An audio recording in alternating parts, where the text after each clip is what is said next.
श्री शिवाय नमस्तुभ्यम। हर हर महादेव। दोस्तों, स्वागत आप सभी का शिव पुराण के 26वें दिन की कथा में। दोस्तों, आज हम कैलाश साहित्य शुरू करेंगे। उससे पहले हम देवताओं का गर्व दूर करने के लिए तेज पुंज रूपणी उमा का प्रादुर्भाव की कथा का श्रवण करेंगे। आइए शुरू करते हैं। बोले शिव शंकर भगवान की जय। मुनियों ने कहा, संपूर्ण पदार्थों के पूर्ण ज्ञाता सूत जी, भुवनेश्वरी उमा के जिनसे सरस्वती प्रकट हुई थी, अवतार का पुण्य वर्णन कीजिए। वह देवी पर ब्रह्मा, मूल प्रकृति ईश्वरी, निराकार होती हुई भी सकार तथा नित्य आनंदमय सती कही जाती है। सूत जी कहा, तपस्वी मुनियों, आप लोग देवी के उत्तम एवं महान चरित्र को प्रेम पूर्वक सुनो, जिसके जानने मात्र से मनुष्य परम गति को प्राप्त होता है। एक समय देवताओं और दानवों में परस्पर युद्ध हुआ। उसमें महामाया के प्रभाव से देवताओं की जीत हो गई। इससे देवताओं को अपनी शूरवीरता पर बड़ा गर्व हुआ। मैं आत्म प्रशंसा करते हुए इस बात का प्रचार करने लगे कि हम लोग धन्य हैं, धन्यवाद के योग्य हैं। असुर हमारा क्या कर लेंगे? वह हम लोगों का अंततः दुस्सह प्रभाव देखकर व्यावित हो गए। भाग चलो, भाग चलो कहते हुए पाताल लोक में घुस गए। हमारा बल अवैधुत है, इसमें आश्चर्यजनक तेज है। हमारा बल और तेज दैत्य कुल का विनाश करने में समर्थ है। ओ देवताओं का कैसा सौभाग्य है। इस प्रकार वह जहां तहां डींग हाँकने लगे। तदंतर उसी समय उनके समक्ष तेज का एक महान पुंज प्रकट हुआ, जो पहले कभी देखने में नहीं आया था। उसे देखकर सब देवता विस्मय में भर गए। वह रूंधे हुए गले से परस्पर पूछने लगे, जे क्या है, जे क्या है। उन्हें जब पता नहीं था कि जय श्यामा पार्वती उमा का उत्कृष्ट प्रभाव है, जो देवताओं का अभिमान चूर करने वाला है। उस समय देवराज इंद्र ने देवताओं को आज्ञा दी, तुम लोग जाओ और यथार्थ रूप से परीक्षा करो कि जग कौन है। देवेंद्र के बेचने से बाजुदेव उस तेज पुंज के निकट गए। तब उस तेजो राशि ने उन्हें संबोधित करके पूछा, अजी तुम कौन हो? उस महान तेज के इस प्रकार पूछने पर बाजू देवता अभिमान पूर्वक बोले, मैं बाजू हूँ, संपूर्ण जगत का प्राण हूँ। मुझ सर्व आधार परमेश्वर में ही जय सथावर जंगम रूप सारा जगत ओतप्रोत है। मैं ही समस्त विश्व का संचालन करता हूँ। तब उस महातेज ने कहा, बाजो यदि तुम जगत के संचालन में समर्थ हो तो जब तृण रखा हुआ है, इसे अपनी इच्छा के अनुसार चलाओ, चलाओ तो सही। तब बाजू देवता ने सभी उपाय करके अपनी सारी शक्ति लगा दी, परंतु वह तिनका अपने स्थान से तिल भर भी न फटा। इससे बाजुदेव लज्जित हो गए। वह चुप हो इंद्र की सभा में लौट गए और अपनी पराजय के साथ वहां का सारा वृत्तांत उन्होंने सुनाया। वह बोले, देवेंद्र, हम सब लोग झूठा ही अपने में सर्वेश्वर होने का अभिमान रखते हैं, क्योंकि किसी छोटी सी वस्तु का भी हम कुछ नहीं कर सकते। तब इंद्र ने बारी बारी से समस्त देवताओं को भेजा। जब वह उसे जानने में समर्थ ना हो सके, तब इंद्र संभय गए। इंद्र को आते देख वह अंततः दुस्सह तेज तत्काल अदृश्य हो गया। इससे इंद्र बड़े विस्मित हुए और मानी मन बोले, जिसका ऐसा चरित्र है उसी सर्वेश्वर की मैं शरण लेता हूँ। सहस्र नेत्रधारी इंद्र बारंबार इसी भाव का चिंतन करने लगे। इसी समय निश्चित करुणा में शरीर धारण करने वाली सच्चिदानंद स्वरूप ने शिव प्रिया उमा उन देवताओं पर दया करने और उनका गर्व हरने के लिए चैत्र शुक्ला नवमी को दोपहर में वहां प्रकट हुई। वह उस तेज पुंज के बीच में विराज रही थी, अपनी कांति से दसों दिशाओं को प्रकाशित कर रही थी और समस्त देवताओं को सुस्पष्ट रूप से यह जाता रही थी कि मैं साक्षात परम ब्रह्मा परमात्मा ही हूँ। वह 4 हाथों में क्रमशः बर, पाश, अंकुश और अभय धारण किए थे। श्रुतियां साकार होकर उनकी सेवा करती थी। वह बड़ी रमणीय दिखती थी तथा अपने उत्तम यौवन पर उन्हें गर्व था। वह लाल रंग की साड़ी पहने हुए थी। लाल फूलों की माला तथा लाल चंदन से उनका श्रृंगार किया गया था। वह कोटि कोटि कंदर्पों के समान मनहारिणी तथा करोड़ों चंद्रमाओं के समान चटकीली चांदनी से सुशोभित थी। सबके अंतर्जामिनी, समस्त भूतों की साक्षी तथा परम ब्रह्मा स्वरूपिणी उन महामाया ने इस प्रकार कहा। उमा बोली, मैं ही परम ब्रह्मा, परम ज्योति, परम रूपिणी तथा जुगल रूपधारिणी हूँ। मैं ही सब कुछ हूँ, मुझसे बिन कोई पदार्थ नहीं है। मैं निराकार होकर भी साकार हूँ, सर्व तत्व स्वरूपिणी हूँ। मेरे गुण अतर्क्य है। मैं नित्य स्वरूपा तथा कार्य कारण रूपिणी हूँ। मैं ही कभी पर्ण वल्लभा का आकार धारण करती हूँ और कभी प्राण वल्लभ पुरुष का, कभी स्त्री और पुरुष दोनों रूपों में एक साथ प्रकट होती हूँ। यही मेरा अर्धनारी ईश्वर रूप है। मैं सर्वरूपी ईश्वरी हूँ। मैं ही सृष्टिकर्ता ब्रह्मा हूँ। मैं ही जगत पालक विष्णु हूँ तथा मैं ही संहार करता रुद्र हूँ। संपूर्ण विश्व को मोह में डालने वाली महामाया मैं ही हूँ। काली लक्ष्मी और सरस्वती आदि संपूर्ण शक्तियां तथा जो सकल कलाएं मेरे अंश से ही प्रकट हुई है। मेरे ही प्रभाव से तुम लोगों ने संपूर्ण दैत्यों पर विजय पाई है। मुझ सर्व विजय को ना जानकर तुम लोग व्यर्थ ही अपने को सर्वेश्वर मान रहे हो। जैसे इंद्रजाल करने वाला सूत्रधार कठपुतली को नचाता है, उसी प्रकार मैं ईश्वर ही समस्त प्राणियों को नचाती हूँ।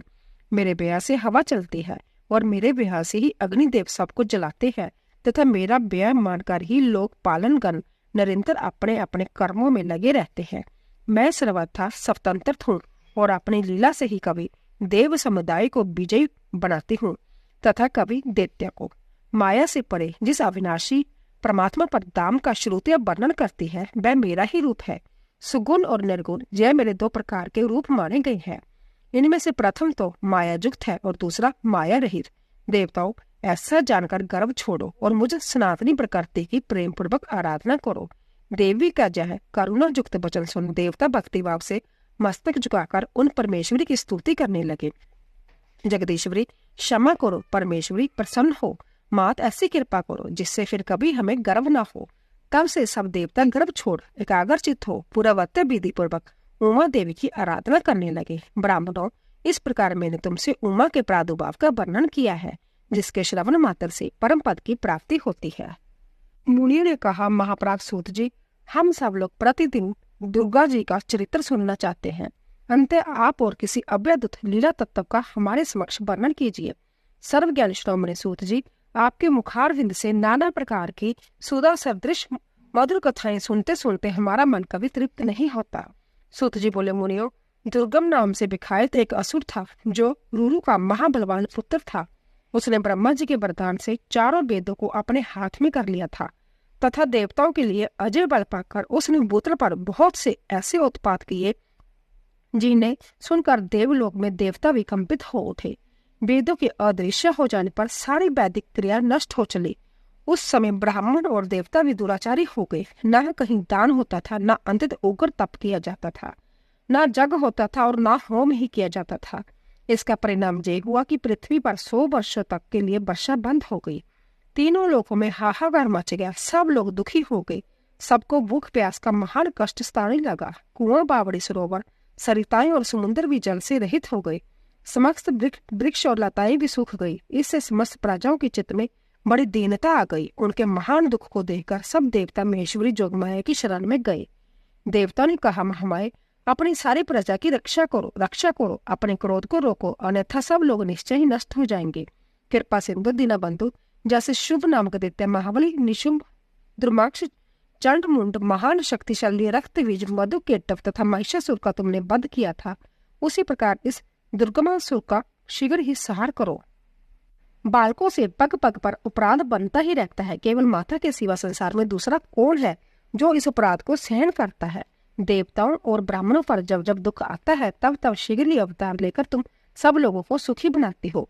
देवताओं की यह व्याकुल प्रार्थना सुनकर कृपामयी देवी ने उस समय अपने अनंत नेत्रों से युक्त रूप का दर्शन कराया। उनका मुखारबिंद प्रसन्न ताप से खिला हुआ था और वह अपने चारों हाथों में कर्मशा, धनुष, बाण, कमल तथा नाना प्रकार के फल मूल लिए हुई थी। उस समय प्रजाजनों को कष्ट उठाते देख उनके सभी नेत्रों में करुणा के आंसू छलक गए। वह व्याकुल होकर लगातार 9 दिन और 9 रात रोती रही। उन्होंने अपने नेत्रों से अश्रु जल की सैकड़ों धाराएं प्रवाहित की। उन धाराओं से सब लोग तृप्त हो गए और समस्त औषधियां भी सींच गई। सरिताओं और समुद्रों में अगाध जल भर गया। पृथ्वी पर साग और फल मूल के अंकुर उत्पन्न होने लगे। देवी शुद्ध हृदय वाले महात्मा पुरुषों को अपने हाथ में रखे हुए फल बांटने लगी। उन्होंने गौओं के लिए सुंदर घास और दूसरे प्राणियों के लिए यथायोग्य भोजन प्रस्तुत किए। देवता, ब्राह्मण और मनुष्य सहित संपूर्ण प्राणी संतुष्ट हो गए। तब देवी ने देवता से पूछा, तुम्हारा और कौन सा कार्य सिद्ध करो। उस समय सब देवता एकत्रित होकर बोले, देवी, आपने सब लोगों को संतुष्ट कर दिया। अब कृपा करके दुर्गमासुर के द्वारा अपहत हुए वेद लाकर हमें दीजिए। तब देवी ने तथास्तु कहकर कहा, देवताओं, अपने घर को जाओ, मैं शीघ्र ही संपूर्ण वेद लेकर तुम्हें अर्पित करूंगी। यह सुनकर सब देवता बड़े प्रसन्न हुए। वह प्रफुल्ल नीलकमल के समान नेत्रों वाले जगदोनी जगदम्बा को बलिवांती प्रणाम करके अपने अपने धाम को चले गए। फिर तो स्वर्ग, अंतरिक्ष और पृथ्वी पर बड़ा भारी कोहलाल मच गया। उसे सुनकर उस भयानक दैत्यों ने चारों ओर से देवपुरी को घेर लिया। तब शिवा देवताओं की रक्षा के लिए चारों ओर से तेजमय मंडल का निर्माण करके संभ्या उस घेरे से बाहर आ गई। फिर तो देवी और दैत्य दोनों में घोर युद्ध आरंभ हो गया। सम्रागणों में दोनों ओर से कवच को छीन भिन कर देने वाले तीखे बाणों की वर्षा होने लगी। इसी बीच में देवी के शरीर से सुंदर रूप वाली काली, तारा, छिन्नमस्ता, श्रीविद्या, भुवनेश्वरी, भैरवी, बगला, दुर्मा, श्रीमती, त्रिपुंद सुंदरी और मातंगी ये 10 महाविद्याएं अस्त्र शस्त्र लिए निकली। फिर दिव्या मूर्ति वाली असंख्य मृत्तिकाएं प्रकट हुई। उन सब ने अपने मस्तक पर चंद्रमा का मुकुट धारण कर रखा था और वह सबकी सब विद्युत के समान दीप्तिमती दिखाई देती थी। इसके बाद उन मातृगणों के साथ दैत्यों का भयंकर युद्ध आरंभ हुआ। उन सब ने मिलकर उस रौरव अथवा दुर्गम दैत्य को 100 औक्षणी सेनाएं नष्ट कर दी। इसके बाद देवी ने त्रिशूल की धार से उस दुर्गम दैत्य को मार डाला। वह दैत्य जड़ से खोदे गए वृक्ष की भांति पृथ्वी पर गिर पड़ा। इस प्रकार ईश्वरी ने उस समय दुर्गमासुर नामक दैत्य को मारकर चारों वेद वापस ले देवताओं को दे दिए।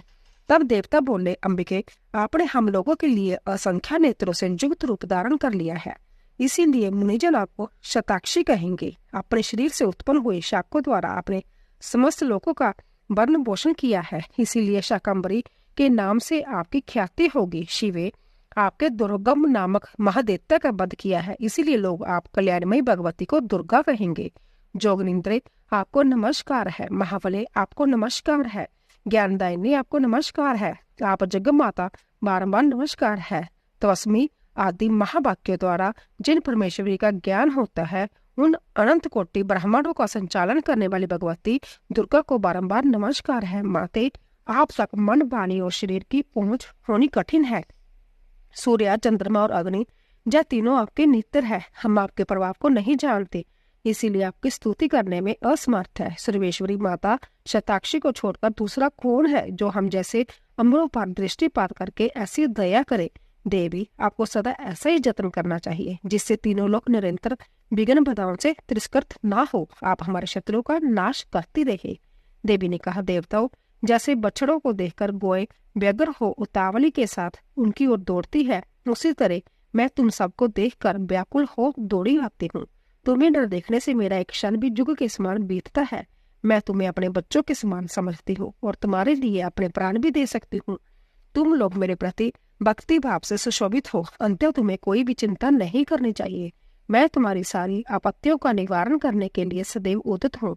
जैसे पूर्व काल में तुम्हारी रक्षा के लिए मैंने दैत्य को मारा है, उसी प्रकार आगे भी असुरों का संहार करूंगी। इसमें तुम्हें संशय नहीं करना चाहिए।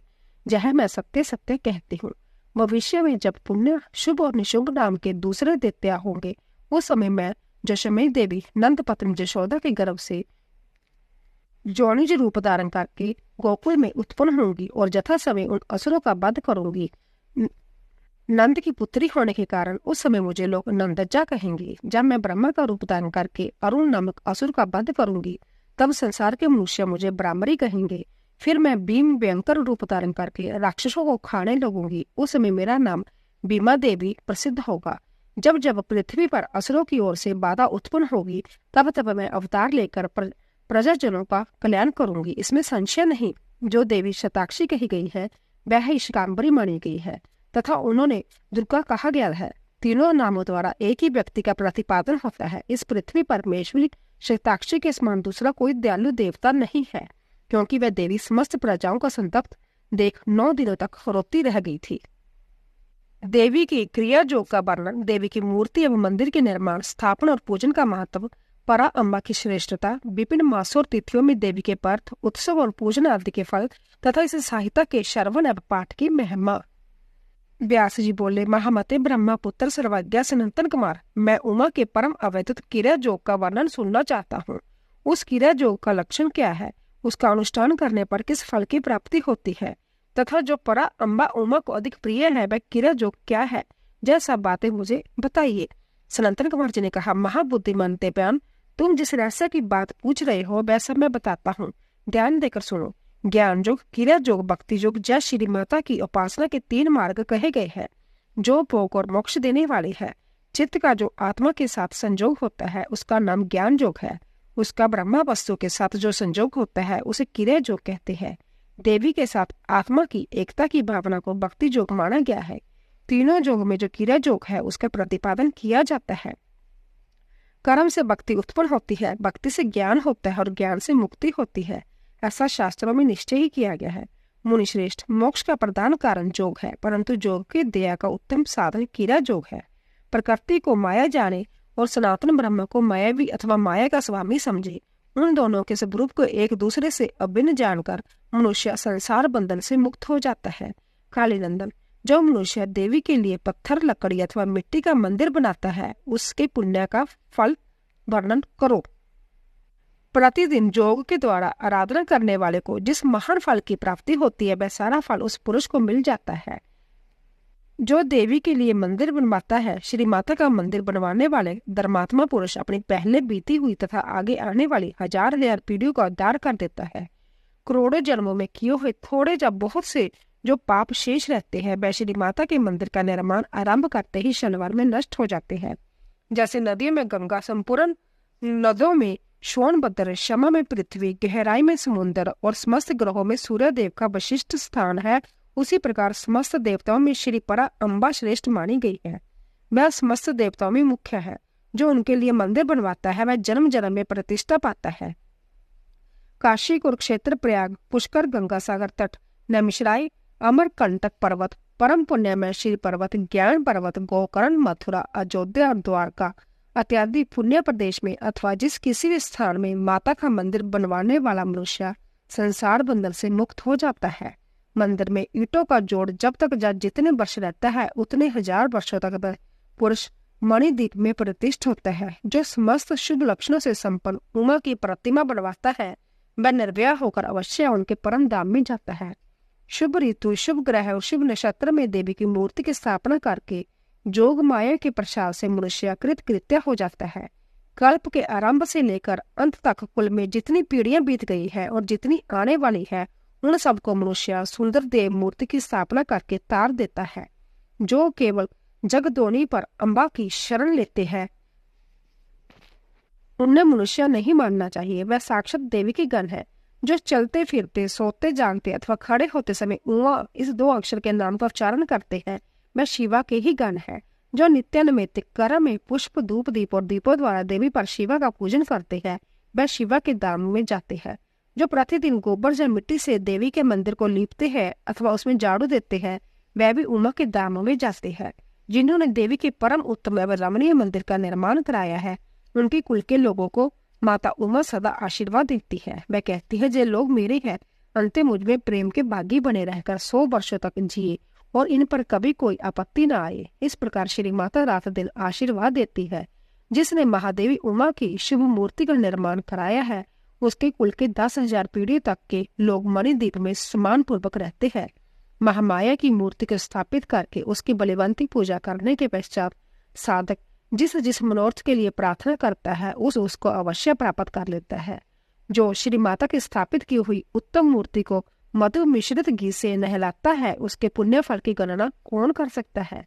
चंदन, अगुरु, कपूर, जटामासी तथा नागरमोथा आदि से युक्त जल तथा एक रंग के गुणों के दूध से परमेश्वर को नहलाए। फिर अष्टदशागण धूप के द्वारा अग्नि में उत्तम आहुति दे तथा घृत और कर्पूर सहित बत्तियों द्वारा देवी की आरती उतारे। कृष्ण पक्ष की अष्टमी, नवमी, अमावस्या तथा शुक्ल पक्ष की 5वीं और 10वीं तिथियों में गंध पुष्प आदि उपचारों द्वारा जगदम्बा की विशेष पूजा करनी चाहिए। रात्रि सूक्त, श्री सूक्त अथवा देवी सूक्त को पढ़ते जा मूल मंत्र व जप करते हुए देवी की आराधना करनी चाहिए। विष्णु कांता और तुलसी को छोड़कर शेष सभी पुष्प देवी के लिए प्रीतिकारक जानने चाहिए। कमल का पुष्प उनके लिए विशेष प्रीतिकारक होता है। जो देवी को सोने चांदी के फूल चढ़ाता है, वह करोड़ों सिद्धों से युक्त होकर परम धाम में जाता है। देवी के उपासकों को पूजन के अंत में सदा अपने अपराधों के लिए क्षमा प्रार्थना करनी चाहिए। जगत को आनंद प्रदान करने वाली परमेश्वरी प्रसन्न होइए इत्यादि वाक्यों द्वारा स्तुति एवं मंत्र पाठ करता हुआ देवी के भजन में लगा रहने वाला उपासक उनका इस प्रकार ध्यान करे। देवी सिंह पर सवार है, उनके हाथों में अभय एवं बर की मुद्राएं हैं तथा वह भक्तों को अविष्ट फल प्रदान करने वाली है।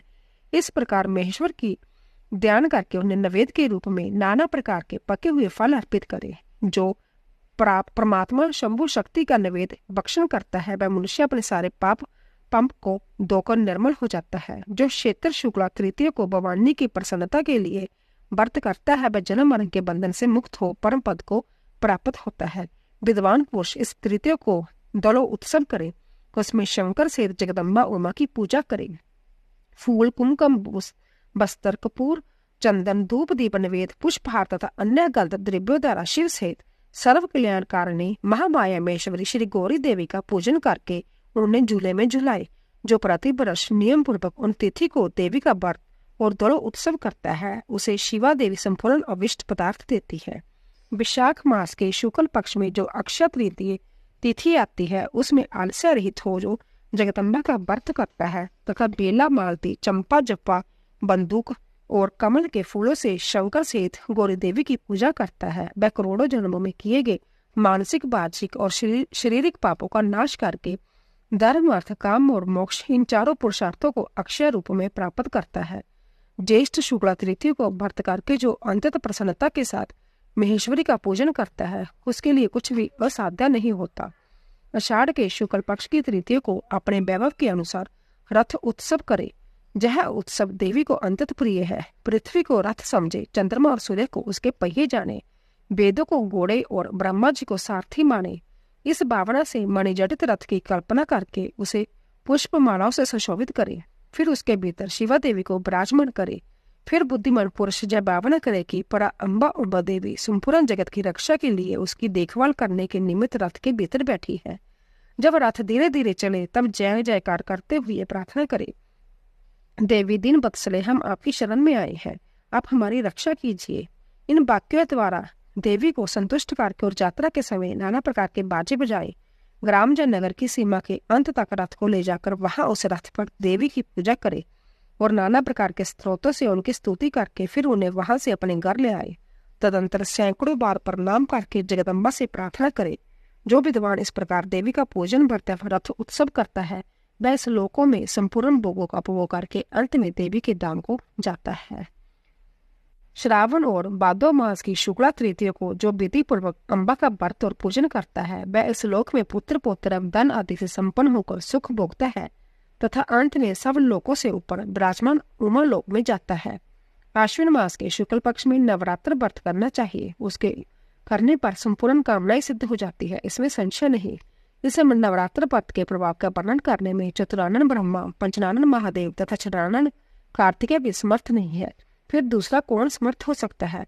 मुनि श्रेष्ठ नवरात्र व्रत का अनुष्ठान करके विर्थ के पुत्र राजा सुर्थ ने अपने खोए हुए राज्य को प्राप्त किया था और अयोध्या के बुद्धिमान नरेश ध्रुव संधि कुमार सुदर्शन ने इस नवरात्र के प्रभाव से ही राज्य प्राप्त किया था जो पहले उन्हें हाथ से छीन लिया गया था। इस व्रतराज का अनुष्ठान और महेश्वरी की आराधना करके समाधि वेश्या संसार बंधन से मुक्त हो मोक्ष के भागी हो गए थे। जो मनुष्य आश्विन मास के शुक्ल पक्ष में विधि पूर्वक व्रत करके तृतीय, पंचमी, सप्तमी, अष्टमी, नवमी और चतुर्दशी तिथियों को देवी की पूजा करता है, देवी शिवा निरंतर उसके संपूर्ण अविष्ट मनोरथ पूर्ति करती रहती है। जो कार्तिक, मार्गशीर्ष, पौष, माघ और फाल्गुन मास के शुक्ल पक्ष में तृतीय को व्रत करता है तथा लाल कनेर आदि के फूल एवं सुगंधित धूपों से मंगलमयी देवी की पूजा करता है वह संपूर्ण मंगल को प्राप्त कर लेता है। स्त्रियों को अपने सौभाग्य की प्राप्ति एवं रक्षा के लिए सदा इस महान व्रत का आचरण करना चाहिए तथा पुरुषों को भी विद्या, धन एवं पुत्र की प्राप्ति के लिए इसका अनुष्ठान करना चाहिए। इनके सिवा अन्य भी जो देवी को प्रिय लगने वाले उमा, महेश्वर आदि के भक्त है मुमुक्षु पुरुषों को उनका भक्ति भाव से आचरण करना चाहिए। यह उमा सहित परम पुण्यामी तथा शिव भक्ति को बढ़ाने वाली है। इसमें नाना प्रकार के उपखान है। यह कल्याणमयी संहिता भोग तथा मोक्ष प्रदान करने वाली है।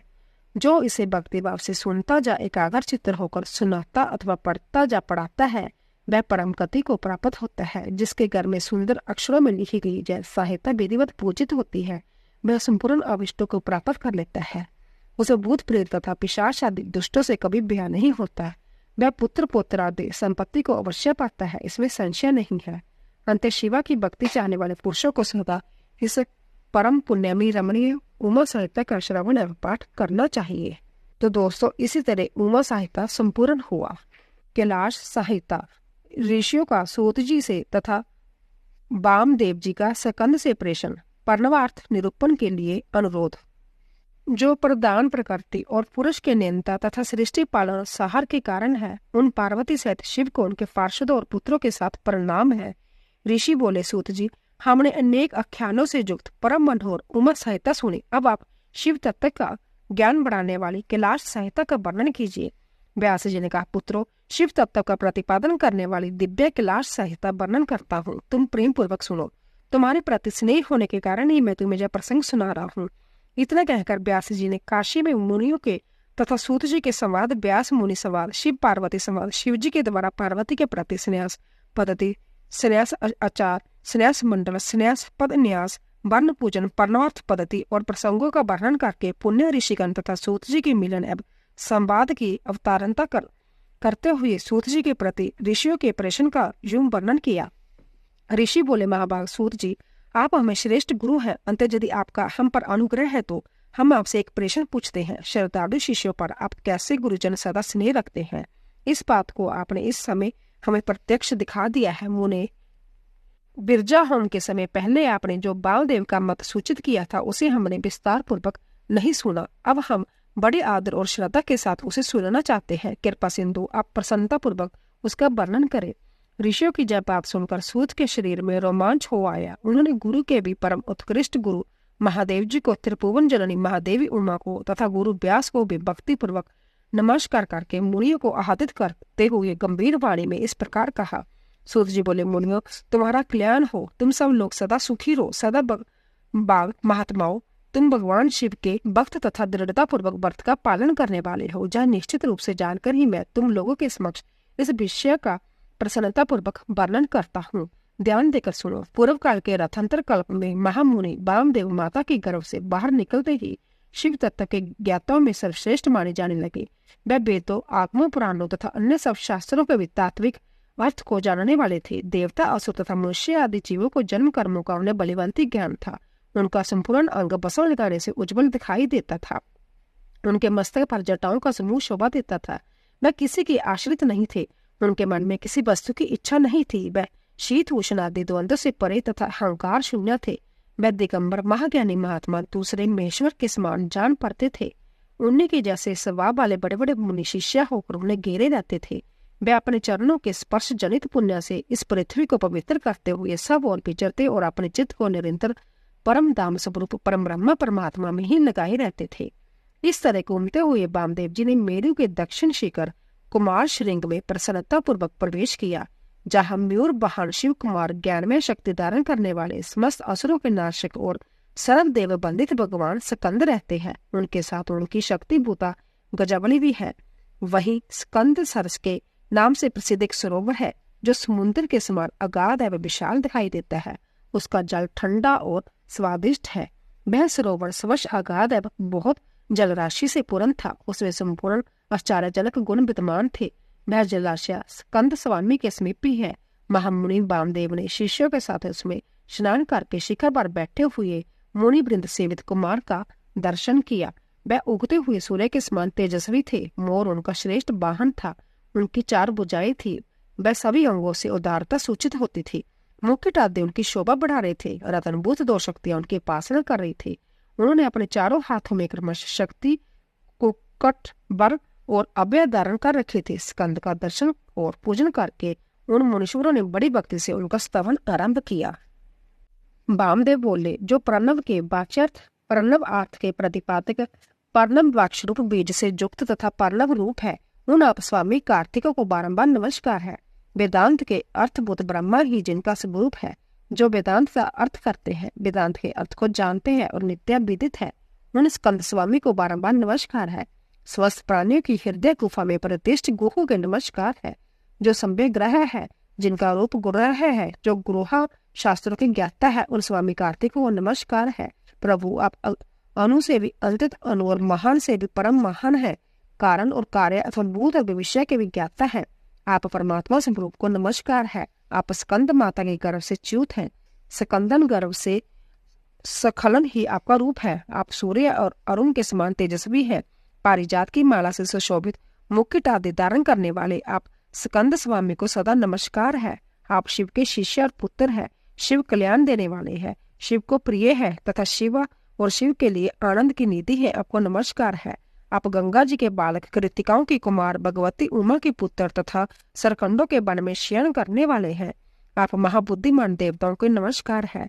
षण शर्मंत्र आपका शरीर है। आप 6 प्रकार के अर्थ का विधान करने वाले हैं। आपका रूप 6 मार्गों से परे है।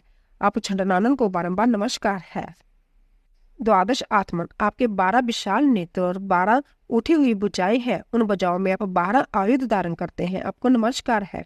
आप चतुर्भुज रूपधारी, शांत तथा चारों भुजाओं में कर्मठ, शक्ति, कुक्कट, बर और अभय धारण करते हैं। आप असुर विधान देव को नमस्कार है। आपका वक्षस्थल गजाबल्ली के कूचों में लगे हुए कुमकुम से अंकित है। अपने छोटे भाई गणेश जी की आनंदमयी महिमा सुनकर आप मन ही मन आनंदित होते हैं। आपको नमस्कार है।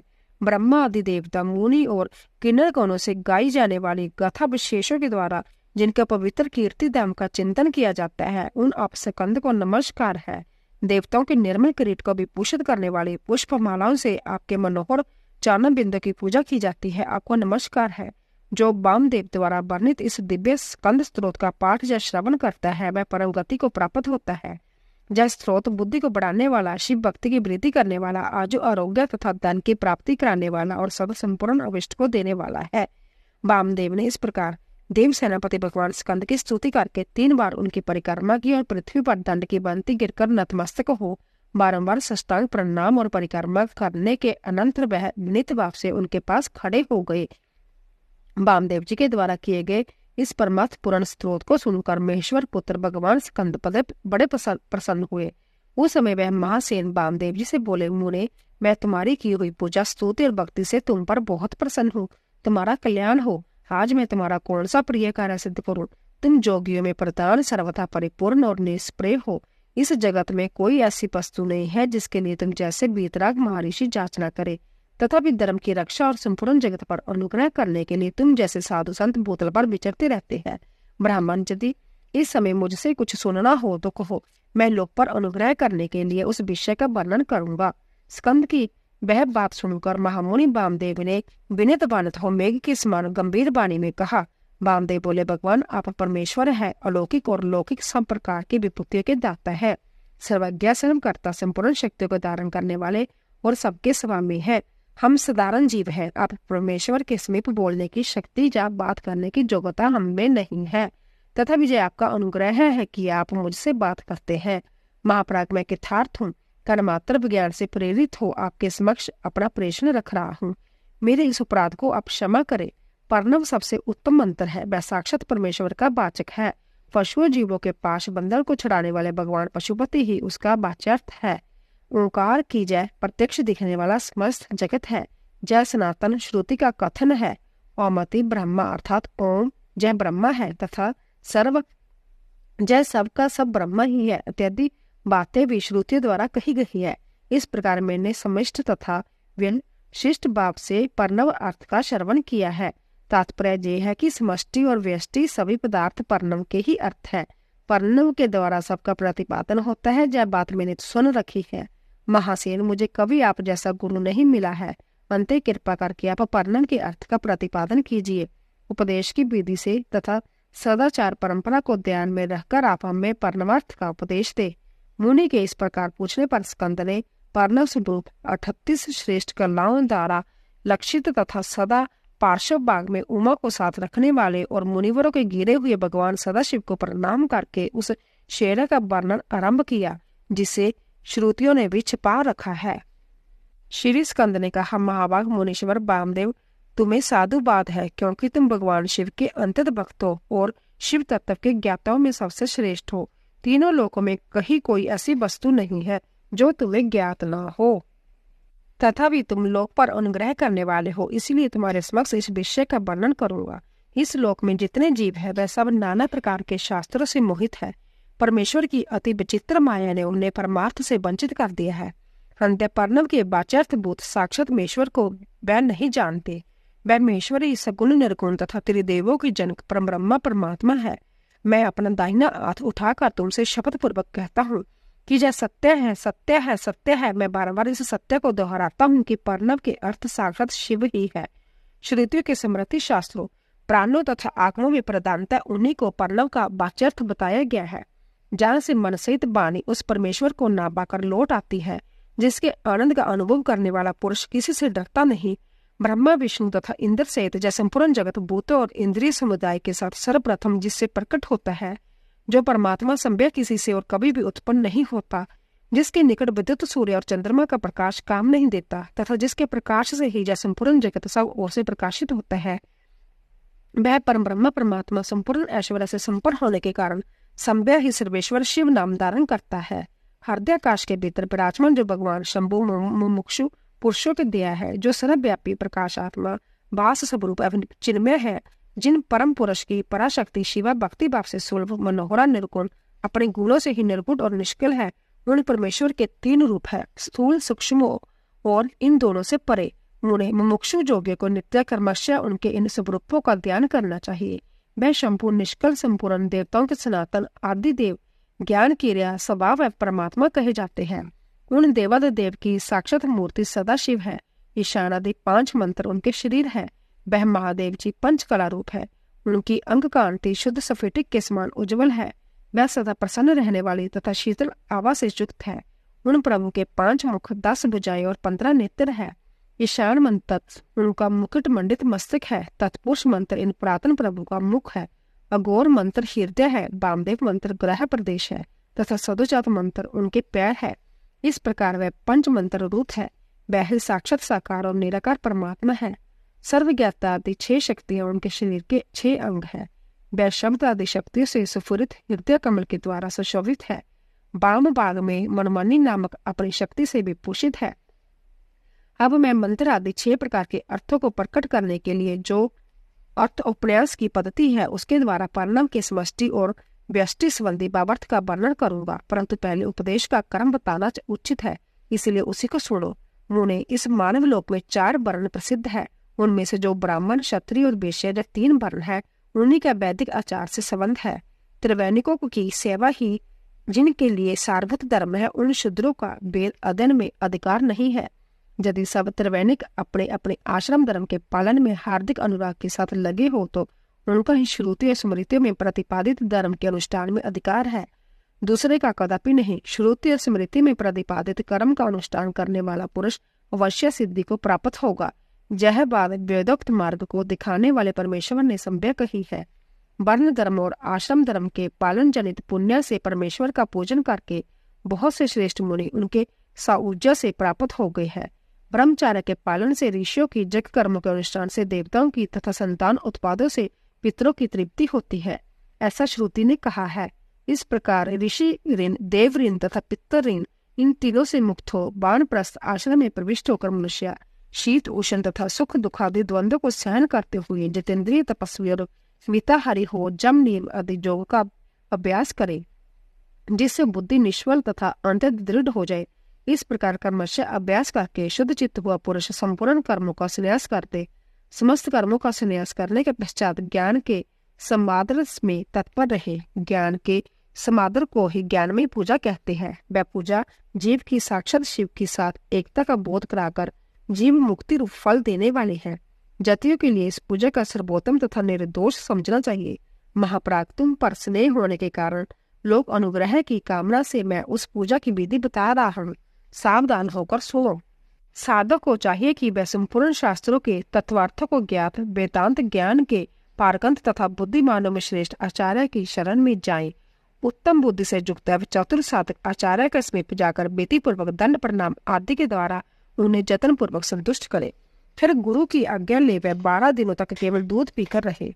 तदंतर शुक्ल पक्ष की चतुर्थी या दशमी को प्रांतकाल विधिवत स्नान कर शुद्ध चित्त हुआ विद्वान साधक नित्य कर्म करके गुरु को बुलाकर शास्त्रोक्त विधि से नांदी श्राद्ध करे।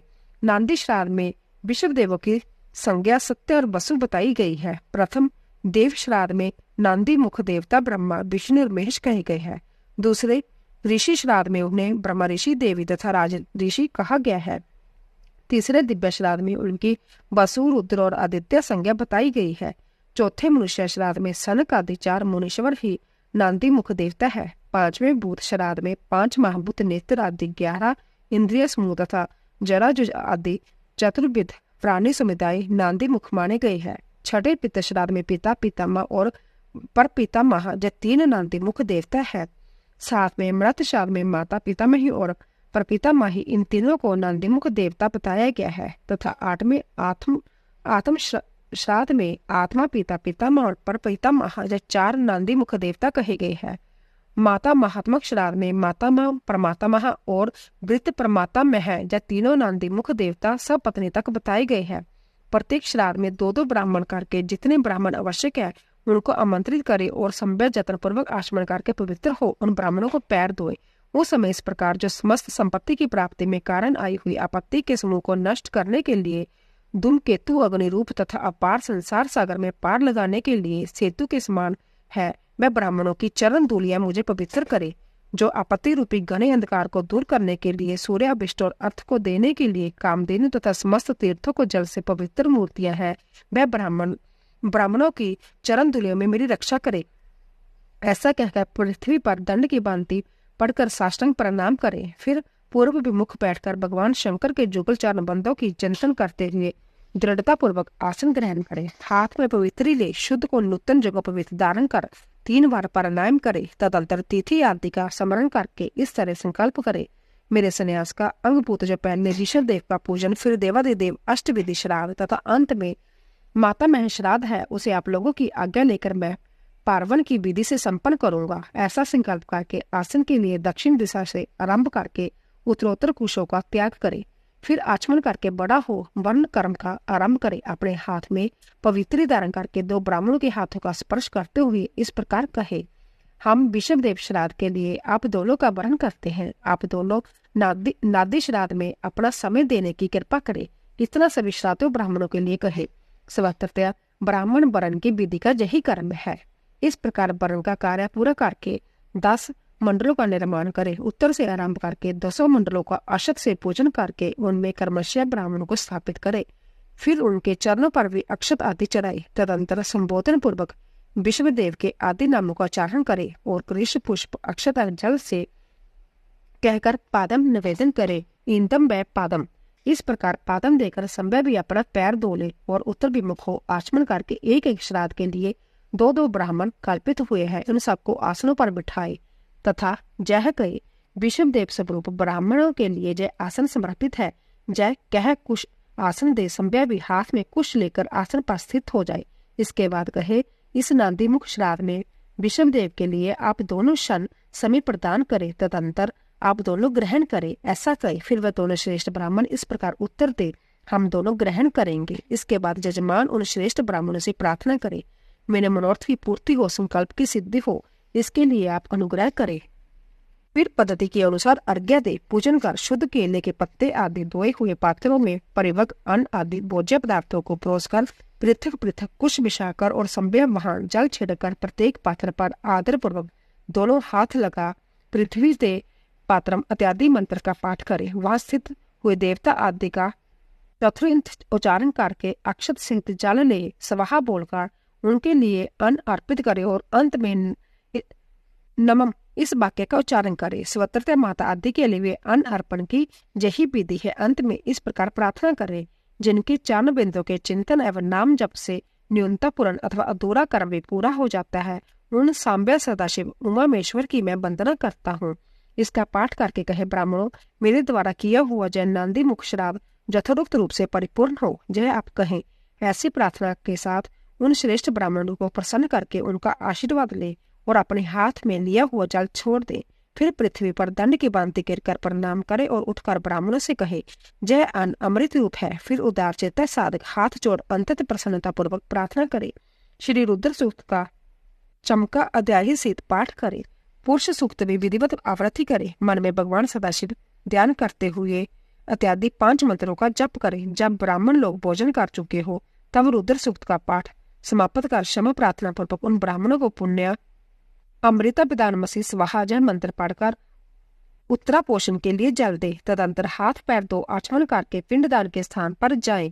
वहां पूर्व मुख बैठकर मनोभाव से 3 बार प्रणाम करें। इसके बाद मैं नांदी मुख श्राद्ध का अंगभूत पिंडदान करूंगा। ऐसा संकल्प करके दक्षिण से लेकर उत्तर की ओर 9 रेखाएं खींचे और उन 9 रेखाओं पर क्रमशः 12-12 पूर्वक कुश बिछाए। फिर दक्षिण की ओर से देवता आदि के 5 स्थानों पर चुपचाप अक्षत और जल छोड़े। पितृवर्ग के 3 स्थानों पर क्रमशः अक्षत जल छोड़कर 9वें माता महादी के स्थान पर भी मार्जन करे। फिर अत्रय पितरो महादव्यम कहकर देवाधिदेव के 5 स्थानों पर क्रमशः अक्षत जल छोड़े। इस प्रकार अवनेजन देव 5 स्थानों पर प्रत्येक के लिए 3-3 पिंड दे। इसी तरह शेष स्थानों पर भी करे। अपने ग्रह सूत्र में बताई हुई पद्धति के अनुसार सभी पिंड पृथक पृथक देने चाहिए। फिर पितरों के सद्गुण्य के लिए जल अक्षत अर्पित करें। फिर अपने हृदय कमल में सदा शिव देव का ध्यान करें और इत्यादि श्लोक का पुण्य पाठ करके ब्राह्मणों को नमस्कार पूर्वक यथाशक्ति दक्षिणा दे। फिर त्रुटियों के लिए क्षमा प्रार्थना करके देवता पितरों का विसर्जन करे। पिंडों का उत्सर्ग करके उन्हें कौओं को खाने के लिए दे दे अथवा जल में डाल दे। फिर पुण्य महावाचन करके सब जनों के साथ भोजन करे। दूसरे दिन प्रातःकाल उठकर शुद्ध बुद्धि वाला साधक उपवास पूर्वक व्रत रखे। कांख और उपस्थित के बालों को छोड़कर शेष सभी बाल मुंडवा दे, परंतु शिखा के 7-8 बाल अवश्य बचा ले। फिर स्नान करके धुले हुए वस्त्र पहनकर शुद्ध हो 2 बार आचमन करके मौन विधिवत वसम धारण करे। पुण्य वाचन करके उसमें अपने आप का पोषण कर बाहर भीतर से शुद्ध हो होम द्रव्य और आचार्य की दक्षिणा के द्रव्य को छोड़कर शेष सभी द्रव्य मेश्वर अर्पण बुद्धि से ब्राह्मण और विशेषतः शिव भक्तों को बांट दे। तदंतर गुरु रूपधारी शिव के लिए वस्त्र आदि की दक्षिणा दे।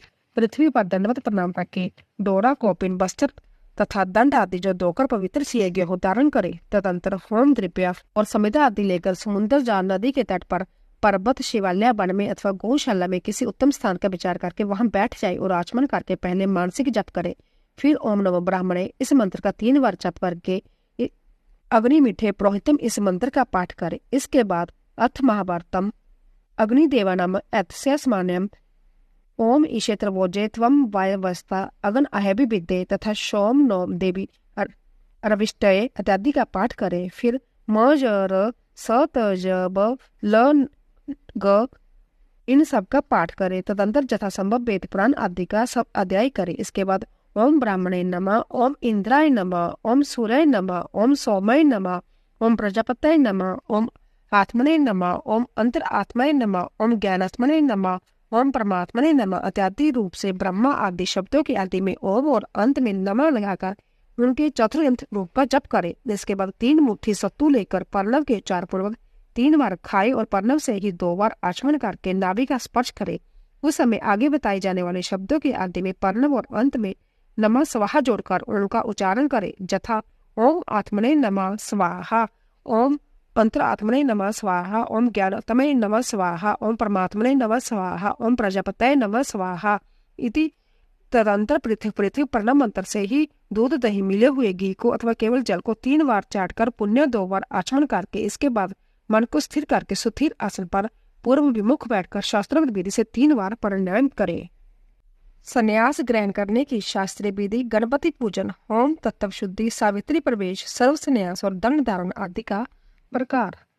स्कंद कहते हैं वामदेव। तदंतर मध्यम काल में स्नान करके साधक अपने मन को वश में रखते हुए गंध पुष्प और अक्षत आदि पूजा द्रव्य को ले आए और नेत्रज्ञा कोण में देव पूजित विघ्नराज गणेश की पूजा करे। गणना तत्वा इत्यादि मंत्र से विधि पूर्वक गणेश जी का आवाहन करे। आवाहन के पश्चात उनके स्वरूप का इस प्रकार ध्यान करना चाहिए। उनकी अंग कांति लाल है, शरीर विशाल है, सब प्रकार के आभूषण उनकी शोभा बढ़ा रहे हैं। उन्होंने अपने कर कमलों में क्रमशः पाश, अंकुश, अक्षमाला तथा वर नाम की मुद्राएं धारण कर रखी है। इस प्रकार आवाहन और ध्यान करने के पश्चात शंभुपुत्र गजनानन की पूजा करके खीर, पुआ, नारियल और गुड़ आदि का उत्तम निवेदन करे। फिर ताबूल आदि दे उन्हें संतुष्ट करके नमस्कार करे और अपने अभिष्ट कार्य की निर्विघ्न पूर्ति के लिए प्रार्थना करे। तदंतर अपने ग्रह सूत्र में बताई हुई विधि के अनुसार उपासना अग्नि में आजा बागन हवन करके अग्नि देवता संबंधी जग विषक स्थाली पाक होम करना चाहिए। इसके बाद भू स्वाहा इस मंत्र से पूर्ण आहुति होम करके हवन का कार्य समाप्त करे। फिर आलसा रेत हो अपाहर काल तक गायत्री मंत्र का जाप करते रहें। तदंतर स्नान करके सायंकाल की संध्या उपासना तथा सायंकालिक उपासना संबंधी नित्य होम आदि करके मौन हो गुरु की आज्ञा ले चुरू पकाए। फिर अग्नि में समुद्र चारों ओर घी की रुद्र सूक्त से और सदोजतादि 5 मंत्रों से पृथक पृथक आहुति दे। अग्नि में उमा सहित महेश्वर की भावना करे और गौरी देवी का चिंतन करते हुए गौरी में इस मंत्र 108 बार होम करके अग्नया स्विष्ट कीर्ते स्वाहा इस मंत्र से एक बार आहुति दे। इस प्रकार मंत्र से हवन करने के पश्चात विद्वान पुरुष अग्नि से उत्तर में एक आसन पर बैठे, जिसमें नीचे कुशा, उसके ऊपर मृग चरम और उसके ऊपर वस्त्र बिछा हुआ हो। ऐसे सुखद आसन पर बैठकर मौन भाव से सुस्थिर चित्त हो जागरण पूर्वक ब्रह्म मुहूर्त आने तक गायत्री का जप करता रहे। इसके बाद स्नान करे। जो जल से स्नान करने में असमर्थ हो वह भस्म से ही विधि पूर्वक स्नान करे। फिर उस अग्नि पर ही चूरू पकाकर उसमें घी से तनु करे। उससे उतार कर अग्नि से उत्तर दिशा में कुश पर रखें। पुनः घी से चूरू का मिश्रित करे। इसके बाद बहत्ती मंत्र, रुद्र सूक्त तथा सौदोजात आदि 5 मंत्रों का जप करे और इनके द्वारा एक एक आहुति भी दे। चित्त को भगवान शिव के चरण बिंद में लगाकर प्रजापति इंद्र, विश्वदेव और ब्रह्मा के लिए भी एक एक आहुति दे। इन सब के नाम के आदि में ओम और अंत में नमः स्वाहा जोड़कर चतुरंत उच्चारण करे, यथा ओम प्रजापते नमः स्वाहा इत्यादि। फिर पुण्य वचन कराकर अग्नि स्वाहा इस मंत्र से अग्नि के मुख में आहुति देने से तक का कार्य संपन्न करे। फिर परनाय स्वाहा इत्यादि 5 मंत्रों द्वारा घृत से चरु की आहुति दे। इसके बाद अग्नया स्विष्ट कीर्ते स्वाहा बोलकर एक आहुति और दे। तदंतर फिर रुद्र सूक्त तथा ईशान आदि 5 मंत्रों का जाप करे।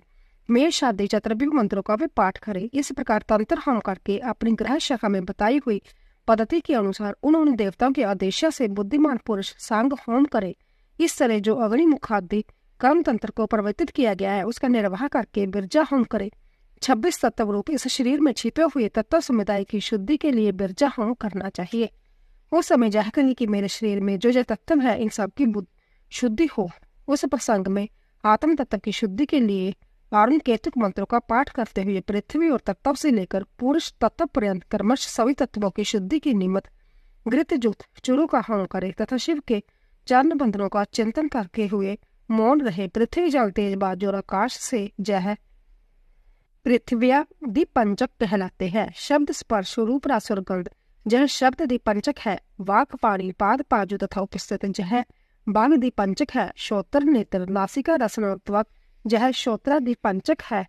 शिर पार्श्व पुष्ट और उदर जह 4 है। इन्हीं में जगह को भी जोड़ ले। फिर त्वक आदि 7 धातु है। प्राण पान आदि 5 बाजू को प्राण दीपंचक कहा गया है। अन्नमय आदि 5 कोशों को कोश पंचक कहते हैं। उनके नाम इस प्रकार है: अनन्नमय, प्राणमय, मनोमय, विज्ञानमय और आनंदमय। इनके सिवा मन, चित्त, बुद्धि, अहंकार, ख्याति, संकल्प, गुण, प्रकृति और पुरुष है। भोक्तापन को प्राप्त हुए पुरुष के लिए भोग काल में जो 5 अंतरंग साधन है उन्हें तत्व पंचक कहा गया है। उनके नाम ये है: नीति, काल, राग, विद्या और कला। यह 5 माया से उत्पन्न है।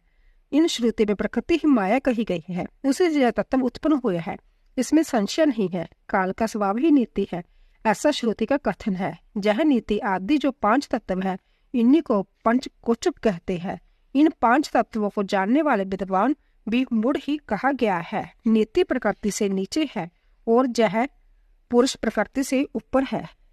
जैसे कोए की एक ही आंख उसके दोनों गोले के में घूमती रहती है, उसी प्रकार पुरुष प्रकृति और नीति दोनों के पास रहता है। जब विद्या तत्व कहा गया है। शुद्ध विद्या में ईश्वर, सदाशिव, शक्ति और शिव, जब 5 को शिव तत्व कहते हैं। ब्राह्मण, प्रज्ञान, ब्रह्मा ऐसे श्रुति के वाक्य से जब शिव तत्व ही प्रतिपादित हुआ है। मुनीश्वर, पृथ्वी से लेकर शिव पर्यंत जो तत्व समूह है उसमें से प्रत्येक को क्रमशः अपने अपने कारण में लीन करते हुए उसकी शुद्धि करे। पृथ्व्यादि पंचक, शब्दादि पंचक, बाघादि पंचक, श्रोत्रादि पंचक, शिरादि पंचक, त्वगादिस्पत्तक, प्राणादि पंचक, अन्नान्मयादि को षट पंचक, मन आदि पुरुषांत तत्व, नित्य आदि तत्व पंचक अथवा और शिव तत्व पंचक 11 वर्ग है। इन एकादश वर्ग संबंधी मंत्रों में अंत में पर समय शिव ज्योतिषे इंद्रम नम मम इन वाक्य का उच्चारण करें। इसके द्वारा अपने उद्देश्य का त्याग बताया गया है। इसके बाद विविधा तथा कोशोतक संबंधी मंत्रों के अंत में विविधाय स्वाहा, क्रोशकताय स्वाहा, इनके अंत में स्वस्तत्व त्याग के लिए व्यापकाय परमात्मा ने शिव ज्योतिषे विश्वभूत सुखाय पर समय देवाय इंदम ना मम इसका उच्चारण करें। फिर विश्व रूपाय पुरुषाय ओम स्वाहा बोलकर सब तत्व त्याग के लिए लोकत्रय व्यापने परमात्मा ने शिव दयाय न मम का उच्चारण करे। तदंतर अपनी शाखा में बताई हुई विधि से पहले तंत्र कर्म का संपादन करके घृत मिश्रित चूरू का पराशन एवं आचमन करके आचार्य को सुवर्ण आदि से संपन्न समुचित दक्षिणा दे। फिर ब्रह्मा का विसर्जन करके प्रातःकालिक उपासना संबंधी नित्य होम करे। इसके बाद मनुष्य मंत्रों से हाथ को अग्नि में तपाकर उस अग्नि को अद्वैत धाम स्वरूप अपने आत्मा में आरोपित करे। तदंतर प्रातःकाल की संध्या उपासना करके सूर्य उपासना के पश्चात जलाशय में जाकर नाभि तक जल के भीतर प्रवेश करे। वहां प्रसन्नता पूर्वक मन को स्थिर कर उत्सुकता पूर्वक वेद मंत्रों का जप करे। जो अग्निहोत्री हो वह स्थापित अग्नि में करे तथा वेदोक्त वैश्वानर स्थाली पाक होम करके उसमें अपना सब कुछ दान करे। पूर्वोक्त रूप से अग्नि का आत्मा में आरोप करके ब्राह्मण घर से निकल जाए। मुनीश्वर फिर वह साधक नियमन केंद्र रूप से सावित्री प्रवेश करे। इस वाक्यों का प्रेम पूर्वक उच्चारण करे और चित्त को चंचल न होने दे। उस समय गायत्री का इस प्रकार ध्यान करे, जय भगवती गायत्री साक्षात भगवान शंकर के आदि शरीर में वास करने वाली है। इनके 5 मुख और 10 भुजाएं हैं, जैसे 15 नेत्रों से प्रकाशित होती है। नूतन रत्न में किरीट से जगमगाती हुई चंद्रलेखा इनके मस्तक को विभूषित करती है। इनकी अंग कांति शुद्ध सफेटिक मणि के समान उज्जवल है। जय शुभ लक्षणा देवी अपने 10 हाथों में 10 प्रकार के आयुध धारण करती है। हार की ओर बाजूबंद कड़ी करदनी और निपुर आदि आभूषणों से इनके अंग विभूषित है। इन्होंने दिव्य वस्त्र धारण करके रखा है। इनके सभी आभूषण रत्न निर्मित है। विष्णु ब्रह्मा देवता ऋषि तथा गंधर्वराज और मनुष्य ही सदा इनका सेवन करते हैं। जय सरभ्य अपनी शिवा सदाशिव देवी की मनोहारिणी धर्म पत्नी है। संपूर्ण जगत की माता, तीनों लोकों की जननी, त्रिगुणमयी, निर्गुणा तथा अजन्मा है। इस प्रकार गायत्री देवी के स्वरूप का चिंतन करते हुए शुद्ध बुद्धि वाला पुरुष ब्राह्मण तत्वमति प्रदान करने वाली अजन्मा आदि देवी त्रिपदा गायत्री का जप करे। गायत्री बहतियों से उत्पन्न हुई है और उन्हीं में लीन होती है। बहतियां पर्णव से प्रकट हुई है, पर्णव में ही लय को प्राप्त होती है। पर्णव संपूर्ण वेदों का आदि है। वह शिव का वाचक मंत्रों का राजाधिराज महाबीज स्वरूप और श्रेष्ठ मंत्र है। शिव पर्णव है और पर्णव शिव कहा गया है, क्योंकि वाच्य और वाचक में अधिक भेद नहीं होता। इसी महामंत्र को काशी में शरीर त्याग करने वाले जीवों के मरण काल में उन्हें सुनाकर भगवान शिव परम मोक्ष प्रदान करते हैं। इसीलिए श्रेष्ठ जति अपने हृदय कमल के मध्य में विराजमान एकाक्षर पर्णव रूप परम कारण शिव देव की उपासना करते हैं। दूसरे मुमुक्षु धीर एवं विरक्त लौकिक पुरुष भी मन से विषयों का परित्याग करके पर्णव रूप परम शिव की उपासना करते हैं। इस प्रकार गायत्री का शिववाचक पर्ण में लिया करके इन अनुवाक का जप करे। फिर इस अनुवाक को आरंभ से लेकर अंत तक पढ़कर कहे, अर्थात मैं स्त्री की कामना, धन की कामना और लोकों में ख्याति की कामना से ऊपर उठ गया हूँ। उन्होंने इस वाक्य का मंत्र माध्यम और उच्च स्वर से कमलाश 3 बार उच्चारण करे। फिर सृष्टि स्थिति और लय के कर्म से पहले पर्ण मंत्र का उद्धार करके फिर कर्मशः इन वाक्य का उच्चारण करे। ओम भू स्यस्तस्मया, ओम भू स्यस्तस्मया, ओम सुबह स्यस्तमया, ओम भूर्भुवः स्वाहा, सुरभ्य सिंहस्तमया। इन वाक्यों का मंद मध्यम और उच्च स्वर से हृदय सदाशिव का ध्यान करते सावधान चित्त से उच्चारण करे। तदंतर मेरी ओर से सब प्राणियों को अवयदान दिया गया है, ऐसा कहते हुए पूर्व दिशा में एक अंजलि जल छोड़े। इसके बाद शिखा के शेष बालों को हाथों से खाट डाले और जगोपवीत के निकालकर जल के स्थान हाथ में ले इस प्रकार कहे। यूं कहकर उसका जल ही होम में कर दे। फिर ओम भूर्भुवः स्यस्तमया इस प्रकार 3 बार कहकर 3 बार जल को अभिमंत्र करके उसका आचमन करे। फिर जलाशय के किनारे आकर वस्त्र और कटी सूत्र को भूमि पर त्याग दे तथा उत्तर जा पूर्व की ओर मुंह करके 7 पद से कुछ अधिक चले। कुछ दूर जाने पर आचार्य उससे कहे, ठहरो ठहरो, भगवान लोक व्यवहार के लिए कौपिन और दंड स्वीकार करो। यूं कह आचार्य अपने हाथ से ही उसे कटी सूत्र और कौपिन देकर गेरुआ वस्त्र भी अर्पित करे। फिर सन्यासी जब उससे अपने शरीर को ढककर 2 बार आचमन कर ले, तब आचार्य शिष्य से कहे, जय मंत्र बोलकर दंड ग्रहण करे। तब वह इस मंत्र को पढ़े और सखा इस मंत्र का उच्चारण करते हुए दंड की प्रार्थना करके उसे हाथ में ले। फिर पर्णव गायत्री का उच्चारण करके कमंडलू ग्रहण करे। तदंतर भगवान विष्णु के चरणवंदों का चिंतन करते हुए गुरु के निकट जाए। वह 3 बार पृथ्वी में लौटकर दंडवत प्रणाम करे। उस समय वह अपने मन को पूर्णतः संयम रखे। फिर धीरे से उठकर प्रेम पूर्वक अपने गुरु की ओर देखते हुए हाथ जोड़ उनके चरणों के समीप खड़ा हो जाए। संन्यास दीक्षा बेशक कर्म आरंभ होने पहले शुद्ध गोबर लेकर आंवले के बराबर उसके गोले बना ले और सूर्य की किरणों से ही उन्हें सुखाए। फिर होम आरंभ होने पर उन गोलों को होम अग्नि के बीच में डाल दे।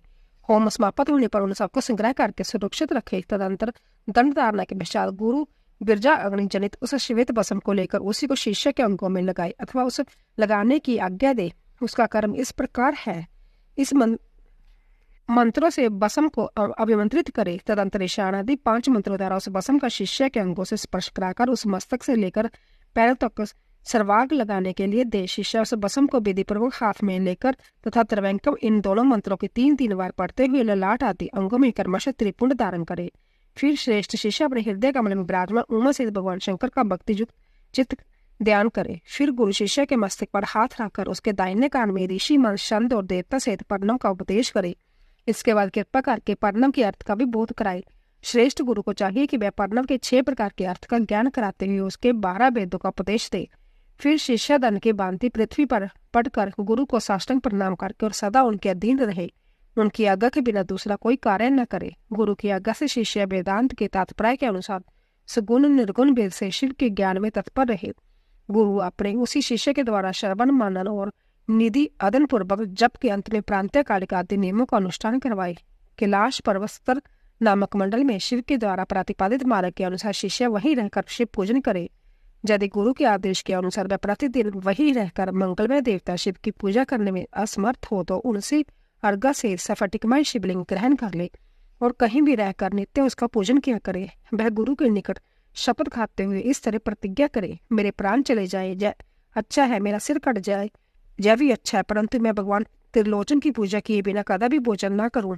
ऐसा कहकर सदृढ़ चित्त वाला शिष्य मन में शिव की भक्ति लिए गुरु के निकट 3 बार शपथ खाए और तभी से मन में उत्साह रखकर उत्तम भक्ति भाव से पंचवारण पूजन की पद्धति के अनुसार प्रतिदिन महादेव जी की पूजा करे। प्रणव के अर्थ का विवेचन वामदेव जी बोले, भगवान श्रीराम संपूर्ण विज्ञान में अमृत के सागर समस्त देवताओं के स्वामी मेश्वर के पुत्र प्रणनाति कर्तक भंजन कार्तिकेय आपने कहा है कि प्रणव के 6 प्रकार के अर्थों का परिज्ञान अभिष्ट वस्तु को देने वाला है। यह 6 प्रकार के अर्थों का ज्ञान क्या है प्रभु? वह 6 प्रकार के अर्थ कौन कौन से है और उनका परिज्ञान क्या वस्तु है? उनके द्वारा प्रतिपाद वस्तु क्या है और उन अर्थों का परिज्ञान होने पर भी कौन सा फल मिलता है? पार्वती नंदन में ने जो बातें पूछी उन सबका सम्यक रूप से वर्णन कीजिए। स्कंद जी बोले, मुनि श्रेष्ठ तुमने जो कुछ पूछा है उसे आदर पूर्वक सुनो। समष्टि और व्यष्टि भाव से महेश्वर का परिज्ञान ही प्रणव अर्थ का परिज्ञान है। मैं इस विषय को विस्तार के साथ कहता हूँ। उत्तम व्रत का पालन करने वाले मुनीश्वर, मेरे इस प्रवचन से उन 6 प्रकार के अर्थों की एकता का भी बोध होगा। पहला मंत्र रूप अर्थ है, दूसरा जंत्र भावित अर्थ है, तीसरा देवता बोधक अर्थ है, चौथा प्रपंच रूप अर्थ है, 5वां अर्थ गुरु के रूप को दिखाने वाला है और छठा अर्थ शिष्य के स्वरूप का परिचय देने वाला है। इस प्रकार जो 6 अर्थ बताए गए हैं मुनिश्रेष्ठ, उन 6 अर्थों में जो मंत्र रूप अर्थ है उसको तुम्हें बताता हूँ। उसका ज्ञान होने मात्र से मनुष्य महाज्ञानी हो जाता है। पर्ण में वेदों ने 5 अक्षर बताए हैं। पहला आदि स्वर अ, दूसरा 5वां स्वर उ, तीसरा पंचम वर्ग में पवर्ग का अंतिम अक्षर म, इसके बाद चौथा अक्षर बिंदु और 5वां अक्षर नाद है। इसके सिवा दूसरे वर्ण नहीं है। जय समष्टि रूप पर्णम कहा गया है। नाद सब अक्षरों को समष्टि रूप है। बिंदु जो तो 4 अक्षर है वह व्यष्टि रूप से शिववाचक पर्णम में प्रतिष्ठ है। विद्वान, अब जय जंतर रूप जय जंतर भावित अर्थ सुनो। जय मंत्र ही शिवलिंग रूप में स्थित है। सबसे नीचे पीठ लिखे, उसके ऊपर पहला स्वर आकार लिखे, उसके ऊपर ओंकार अंकित करें और उसके ऊपर भी पवर्ग का अंतिम अक्षर मकार लिखे। मकार के ऊपर अनुस्वार और उसके ऊपर भी अर्धचंद्रकार नाद अंकित करे। इस तरह जंतर के पूर्ण हो जाने पर साधक का संपूर्ण मनोरथ सिद्ध होगा। इस प्रकार जंतर लेकर उसे पर्णव से ही विशिष्ट करे। यह पर्णव से ही प्रकट होने वाला नाद के द्वारा नाद का अवसान समझे। मुनि, अब मैं देवता रूप तीसरे अर्थ को बताऊंगा जो स्वतंत्र गुण है। वामदेव, तुम्हारे स्नेहवश भगवान शंकर के द्वारा प्रतिपादित उस अर्थ को मैं तुमसे वर्णन करता हूँ। जहाँ से आरंभ करके सदा शिवम तक जो 5 मंत्र है, श्रुति ने पर्णों को इन सबका वाचक कहा है। इन्हें ब्रह्म रूपी 5 सूक्ष्म देवता समझना चाहिए। इन्हीं का शिव की मूर्ति के रूप में भी विस्तार पूर्वक वर्णन है। शिव का वाचक मंत्र शिव मूर्ति का भी वाचक है, क्योंकि मूर्ति और मूर्तिमान में अधिक भेद नहीं है।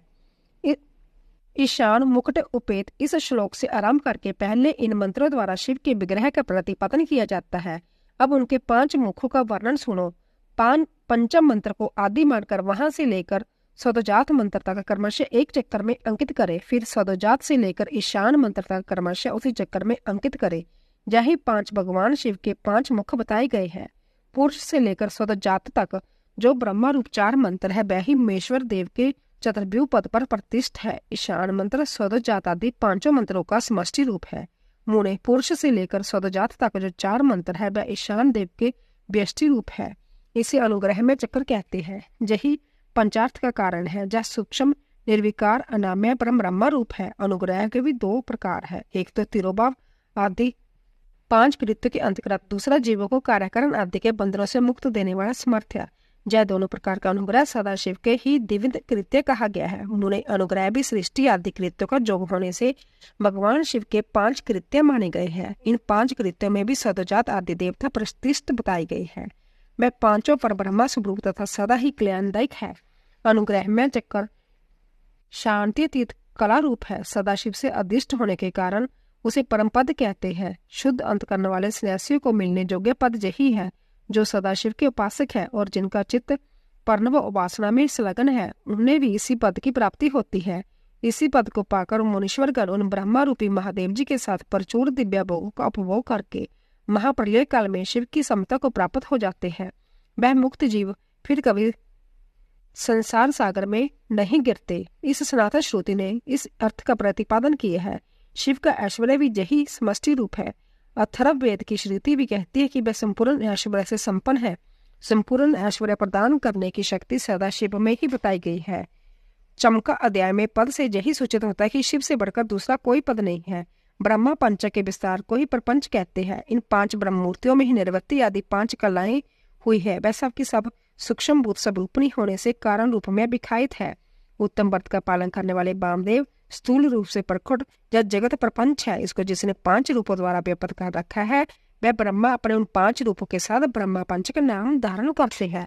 मुनि श्रेष्ठ पुरुष श्रोत्र वाणी शब्द और आकाश, इन 5 को ब्रह्मा ने ईशान रूप से व्याप्त कर रखा है। मुनीश्वर प्रकृति त्वचा पाणी स्पर्श बाजू, इन 5 को ब्रह्मा ने ही पुरुष रूप से व्याप्त कर रखा है। अहंकार नेत्र पैर रूप और अग्नि, ये 5 अघोरी रूपी ब्रह्मा से व्याप्त है। बुद्धि रसना पाजु रस और जल, यह वामदेव रूपी ब्रह्मा से नित्य व्याप्त रहते हैं। मन नासिका उपस्थित गंध और पृथ्वी, जब 5 सदजाति रूप ब्रह्मा से व्याप्त है। इस प्रकार यह जगत पंच ब्रह्मा स्वरूप है। जंतर रूप से बताया गया है कि जो शिववाचक पर्णव है वह नाद पर्यंत 5 वर्णों का समष्टि रूप है तथा बिंदुयुक्त जो 4 वर्ण है वह पर्णव के व्यष्टि रूप है। शिव के उपदेश किए हुए मार्ग से उत्कृष्ट मंत्र द्वारा शिव रूपी पर्णव का पूर्वोक्त जंतर रूप से चिंतन करना चाहिए। शिव दर्शन के अनुसार शिव तत्व जगत प्रपंच और जीव तत्व के विषय में विशद विवेचन तथा शिव से जीव और जगत की अभिन्नता का प्रतिपादन। वामदेव जी के पूछने पर स्कंद जी ने कहा, मुने कर्म स्थित तत्व से लेकर जो प्रस्थित शास्त्रवाद है, अर्थात कर्म सदा के प्रतिपादक कर्म फलवाद से आरंभ करके शास्त्रों में जो विविध विषयों का विशद विवेचन है वह ज्ञान प्रदान करने वाला है। अंत ज्ञानवान पुरुष को विवेक पूर्वक इसका श्रवण करना चाहिए। तुमने जिन शिष्य को उपदेश दिया है उनमें से कौन तुम्हारे स्मरण है? वह अदम शिष्य आज भी अनन्य शास्त्रों में भटक रहे हैं, अनिश्वरवादी दर्शनों के चक्कर में पड़कर मोहित हो रहे हैं। 6 मुनियों ने उन्हें शाप दे रखा है क्योंकि पहले वे शिव की निंदा किया करते थे। अंत उनकी बातें नहीं सुननी चाहिए क्योंकि वे अनर्थवादी शिव शास्त्र के विपरीत बात करने वाले हैं। जहाँ 5 अवयवों से युक्त अनुमान की प्रयोग के लिए भी अवकाश है ही। उत्तम व्रत का पालन करने वाले वामदेव जैसे धूम का दर्शन होने से लोग अनुमान द्वारा पर्वत पर अग्नि की सतह का प्रतिपादन करते हैं, उसी प्रकार इस प्रत्यक्ष प्रपंच के दर्शन रूप हेतु का अवलंबन करके परमेश्वर परमात्मा को जाना जा सकता है। इसमें संशय नहीं है। जहाँ विश्व स्त्री पुरुष रूप है ऐसा प्रत्यक्ष ही देखा जाता है। 6 कोश रूप जो शरीर है उसमें आदि के 3 माता के अंश से उत्पन्न हुए हैं और अंतिम 3 पिता के अंश से यह श्रुति का कथन है।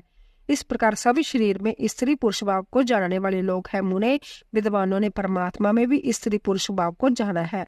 श्रुति कहती है परम ब्रह्मा परमात्मा सत्य चित्त और आनंद स्वरूप है। असत्य प्रपंच को निर्वृत्त करने वाला शब्द ही सदरूप कहा जाता है।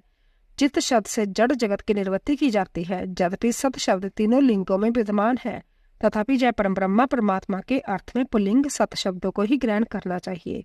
वह सत शब्द प्रकाश का वाचक है। सन्य प्रकाश सन शब्द स्पष्ट रूप से प्रकाश का वाचक है। परमात्मा में जो सत या प्रकाश सतरूपा है वह उसके पुरुष भाव को सूचित करती है।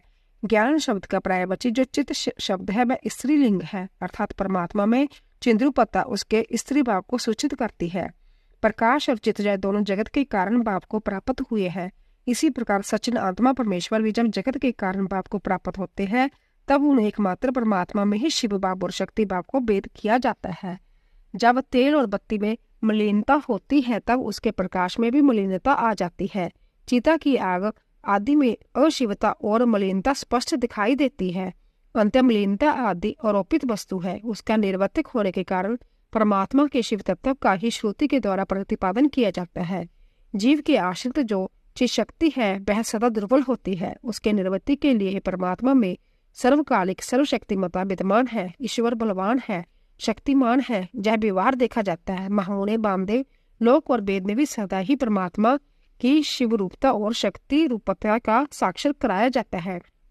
शिव और शक्ति के संयोग से निरंतर आनंद प्रकट रहता है। अंत्य मुनि उस आनंद को प्राप्त करने के उद्देश्य से ही पाप रहित मुनि शिव में मन लगाकर निर्मय शिव परमय कल्याण परमानंद को प्राप्त होते हैं। उपनिषद में शिव और शक्ति को ही सर्वात्मा एवं ब्रह्मा कहा गया है। ब्रह्मा शब्द से बृहदार्थ व्यापकता एवं सर्व आत्मा का प्रतिपादन होता है। शंभु नामक विग्रह में बृहन तत्व और बृहत्व तत्व व्यापकता एवं विशालता नित्य विद्यमान है। शुद्धजात आदि पंच ब्रह्म शिव विग्रह में विषव की प्रतीति ब्रह्मा शब्द से ही कही गई है। वामदेव हंस्य पद को उल्ट देने से सोहम पद बनता है। उसमें पर्णम का प्रकटय कैसे होता है, जब तुम्हारे स्नेवश में बता रहा हूँ, सावधान होकर सुनो। सोहम पद में से साकार और हकार नामक व्यंजनों को त्याग देने से स्थूल ओम शब्द बच जाता है, जो परमात्मा का वाचक है। तत्वदर्शी मुनि कहते हैं कि उसे महामंत्र रूप जानना चाहिए। उसमें जो सूक्ष्म महामंत्र है उसका उद्धार मैं तुम्हें बता रहा हूँ। हंस्य पद में 3 अक्षर है, ह अ स। इन तीनों में जो अ है वह 15वें अनुस्वार और 16वें विसर्ग के साथ है। सकार के साथ जो अ है वह विसर्ग सहित है। वह यदि सकार के साथ ही उठकर हम के आदि में चला जाए तो हंस्य के विपरीत सोहम या महामंत्र हो जाएगा। इसमें जो सकार है वह शिव का वाचक है, अर्थात शिव ही सकार के अर्थ माने गए हैं। शाकात्मक शिव ही इस महामंत्र के वाच्यार्थ है। जय विधानों का निर्माण है। गुरु जब शिष्यों को इस महामंत्र का उपदेश देते हैं तब सोम पद से उसका शाकात्मक शिव का ही बोध कराना अभिष्ट होता है, अर्थात वह यह अनुभव करे कि मैं शाकात्मक शिव रूप हूँ। इस प्रकार जब यह महामंत्र जीव परख होता है, अर्थात जीव की शिव रूपता का बोध कराता है, तब पशु जीव अपने को शिव का ही अंश जानकर शिव के साथ अपनी एकता सिद्ध हो जाने से शिव की समता का भागी हो जाता है। अब श्रुति प्रज्ञान ब्रह्मा, इस वाक्य में जो प्रज्ञानम पद आया है उसके अर्थ को दिखाया जा रहा है। प्रज्ञान शब्द चैतन्य का प्राय है, इसमें संशय नहीं। मुने शिव सूत्र में जय कहा गया है कि चैतन्य में आत्मा अर्थात आत्मा ब्रह्मा या परमात्मा चैतन्य रूप है। चैतन्य शब्द से जय सूचित होता है कि जिसमें विश्व का संपूर्ण ज्ञान तथा स्वतंत्रता पूर्वक जगत के निर्माण की क्रिया सर्वतः विद्यमान है, उसी को आत्मा या परमात्मा कहा गया है। इस प्रकार मैंने जहाँ शिव सूत्रों की व्याख्या की है। ज्ञान बंध्या यह दूसरा शिव सूत्र है। इसमें पशु वर्ग जीव समुदाय का लक्षण बताया गया है। इस सूत्र में आदिपद ज्ञानम के द्वारा किंचित मात्र ज्ञान और क्रिया का होना ही जीव का लक्षण कहा गया है। यह ज्ञान और क्रिया पराशक्ति प्रथम संपादन है। कृष्ण यजुर्वेद की श्वेता शब्द शाखा का अध्ययन करने वाले विद्वानों के इस श्रुति के द्वारा इसी पराशक्ति का प्रसन्नता पूर्वक स्तवन किया है। भगवान शंकर की 3 दृष्टियां मानी गई है, ज्ञान क्रिया और इच्छा रूप। यह तीनों दृष्टियां जीवों के मन में स्थित हो, इंद्रियों ज्ञान गोचर देह में प्रवेश करके जीव रूप हो सदा जानती और करती है। अंत्य जहाँ दृष्टि त्रयरूप जीव आत्मा मेश्वर का स्वरूप है, ऐसा निश्चित सिद्धांत है। अब मैं जगत प्रपंच के साथ परलव की एकता का बोध कराने वाले प्रपंच अर्थ का वर्णन करूंगा। वामदेव उस श्रुति के जो विवेकपूर्ण तात्पर्य है उसमें तुम्हारे स्नेवश बता रहा हूँ, सुनो। शिव शक्ति का संयोग ही परमात्मा है, यह ज्ञानी पुरुषों का निश्चित मत है। शिव की जो पराशक्ति है उसमें चित्त शक्ति प्रकट होती है, जिस शक्ति से आनंद शक्ति का प्रादुर्भाव होता है। आनंद शक्ति से इच्छा शक्ति का उद्भव हुआ है, इच्छा शक्ति से ज्ञान शक्ति और ज्ञान शक्ति से 5वीं क्रिया शक्ति प्रकट हुई है। उन्हें इन्हीं से निर्वित आदि कलाएं उत्पन्न हुई है। इच्छा शक्ति से नाद और आनंद शक्ति से बिंदु का प्रकटय बताया गया है। इच्छा शक्ति से मकर प्रकट हुआ है। ज्ञान शक्ति से 5वां स्वर अकार उत्पन्न हुआ है और क्रिया शक्ति से आकार की उत्पत्ति हुई है। मुनीश्वर, इस प्रकार मैंने तुम्हें पर्णव की उत्पत्ति बता दी है। अब ईशान आदि पंच ब्रह्मा की उत्पत्ति का वर्णन सुनो। शिव से ईशान उत्पन्न हुए हैं। ईशान से तत्पुरुष का प्रादुर्भाव हुआ है। तत्पुरुष से अघोर का, अघोर से वामदेव का और वामदेव से सदोत जात का प्रकटय हुआ है। इस आदि अक्षर पर्णव से मूलभूत 5 स्वर और 33 व्यंजन के रूप में 38 अक्षरों का प्रादुर्भाव हुआ है। अब कलाओं की उत्पत्ति का क्रम सुनो। ईशान से शायनता तीत कला उत्पन्न हुई है। तत्पुरुष से शांति कला, अघोर से विद्या कला, वामदेव से प्रतिष्ठा कला और सदोत जात से निर्वृत्ति कला की उत्पत्ति हुई है। ईशान से शक्ति द्वारा मिथुन पंचक की उत्पत्ति हुई है। अनुग्रह, तिरोभाव, साहस, स्थिति और सृष्टि इन 5 कृत्यों को हेतु होने के कारण उसे पंचक कहते हैं। जब बात तत्ववर्षी ज्ञानी मुनियों ने कही है, वाच्य के संबंध से उनमें मिथुन तत्व की प्राप्ति हुई है। कला वर्णसु इस पंचक के भूत पंचक की गणना है। मुनिश्रेष्ठ आकाश आदि के कर्म से इन 5 मिथुनों की उत्पत्ति हुई है। इनमें पहला मिथुन है आकाश, दूसरा वायु, तीसरा अग्नि, चौथा जल और 5वां मिथुन पृथ्वी है। इनमें आकाश लेकर पृथ्वी के भूतों का जैसा स्वरूप बताया गया उसे सुनो। आकाश में एकमात्र शब्दी गुण है।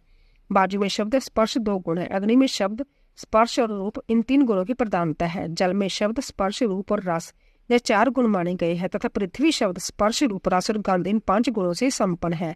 यही भूतों का व्यापक तत्व कहा गया है, अर्थात शब्द आदि गुणों द्वारा आकाश आदि भूत, वायु आदि प्रवृत्ति भूतों में किस प्रकार व्यापक है यह दिखाया गया है। इसके विपरीत गंध आदि गुणों के कर्म से वह भूत प्रवृत्ति भूतों से व्याप्य है, अर्थात गंध गुण वाली पृथ्वी जल का और रस गुण वाला जल अग्नि का व्याप्य है। अत्याति रूप से इनकी व्यापकता को समझना चाहिए। 5 भूतों का विस्तार ही प्रपंच कहलाता है। सरल समष्टिकता जो आत्मा है उसी का नाम विराट है और पृथ्वी तत्व से लेकर कर्मशय शिव तत्व का जो तत्वों का समुदाय है वे ही ब्राह्मण है। वह कर्मशय तत्व समूह में लीन होता हुआ अनंत गो तत्वा सबके जीवन भूत चैतन्य परमेश्वर में ही लय को प्राप्त होता है। वो सृष्टि काल में फिर शक्ति द्वारा शिव से निकलकर स्थूल प्रपंच के रूप में प्रलय काल पर्यंत सुखपूर्वक स्थित रहता है। अपनी इच्छा से संसार की सृष्टि के लिए उदित हुए महेश्वर का जो प्रथम परिस्पंद है उसे शिव तत्व कहते हैं। यही इच्छा शक्ति तत्व है क्योंकि संपूर्ण कृत्यों में इसी का अनुवर्तन होता है। मुनीश्वर ज्ञान और किरण 2 शक्तियों में जब ज्ञान का अधिका हो तब उसे सदाशिव तत्व समझना चाहिए। जब किरण शक्ति का उद्रेक हो तब उसे महेश तत्व समझना चाहिए तथा जब ज्ञान और किरण दोनों शक्तियां समान हो तब वहां शुद्ध विद्यात्मक तत्व समझना चाहिए। समस्त भाव पदार्थ परमेश्वर की अंगभूति है तथापि उनमें जो वेदभूति होती है उनका नाम माया तत्व है।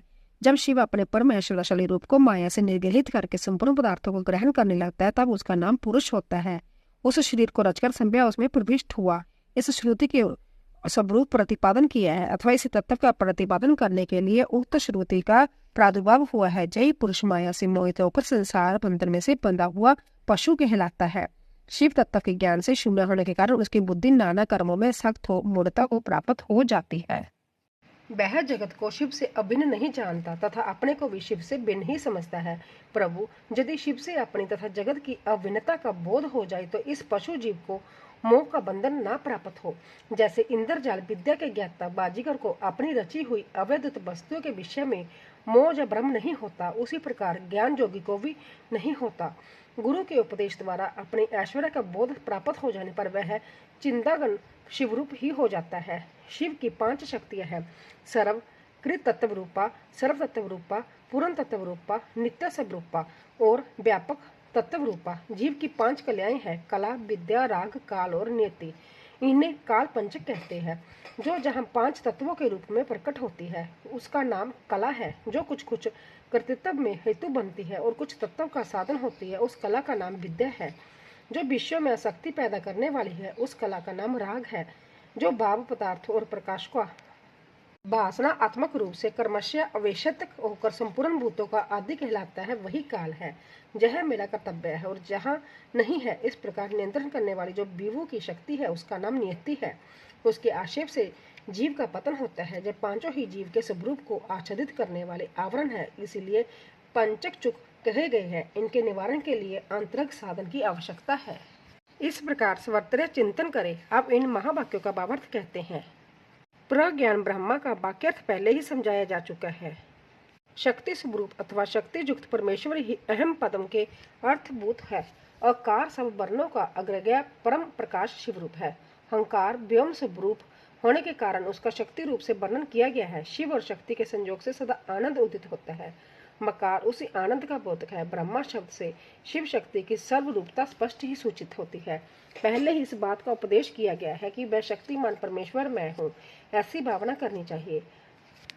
तत्वमसि का अर्थ इसे कहते हैं जो पद का अर्थ बताया गया है, अर्थात तत्पद शाक्यात्मक परमेश्वर का ही वाचक है। अन्यथा सोहम इस वाक्य में विपरीत अर्थ की भावना हो सकती है, क्योंकि अहम पद पुल्लिंग है, अंत्य स के साथ उसका अनव्यय हो जाएगा। परंतु तत्पद नपुंसक है और तवम पुल्लिंग अर्थ परस्पर विरोधी लिंग होने के कारण उन दोनों में अन्वय नहीं हो सकता। जब दोनों का अर्थ शक्तिमान परमेश्वर होगा तब अर्थ में समान लिंगता होने से अन्वय में अनुत्पत्ति नहीं होगी। यदि ऐसा न माना जाए तो स्त्री पुरुष रूप जगत का कारण भी किसी और भी प्रकार होगा।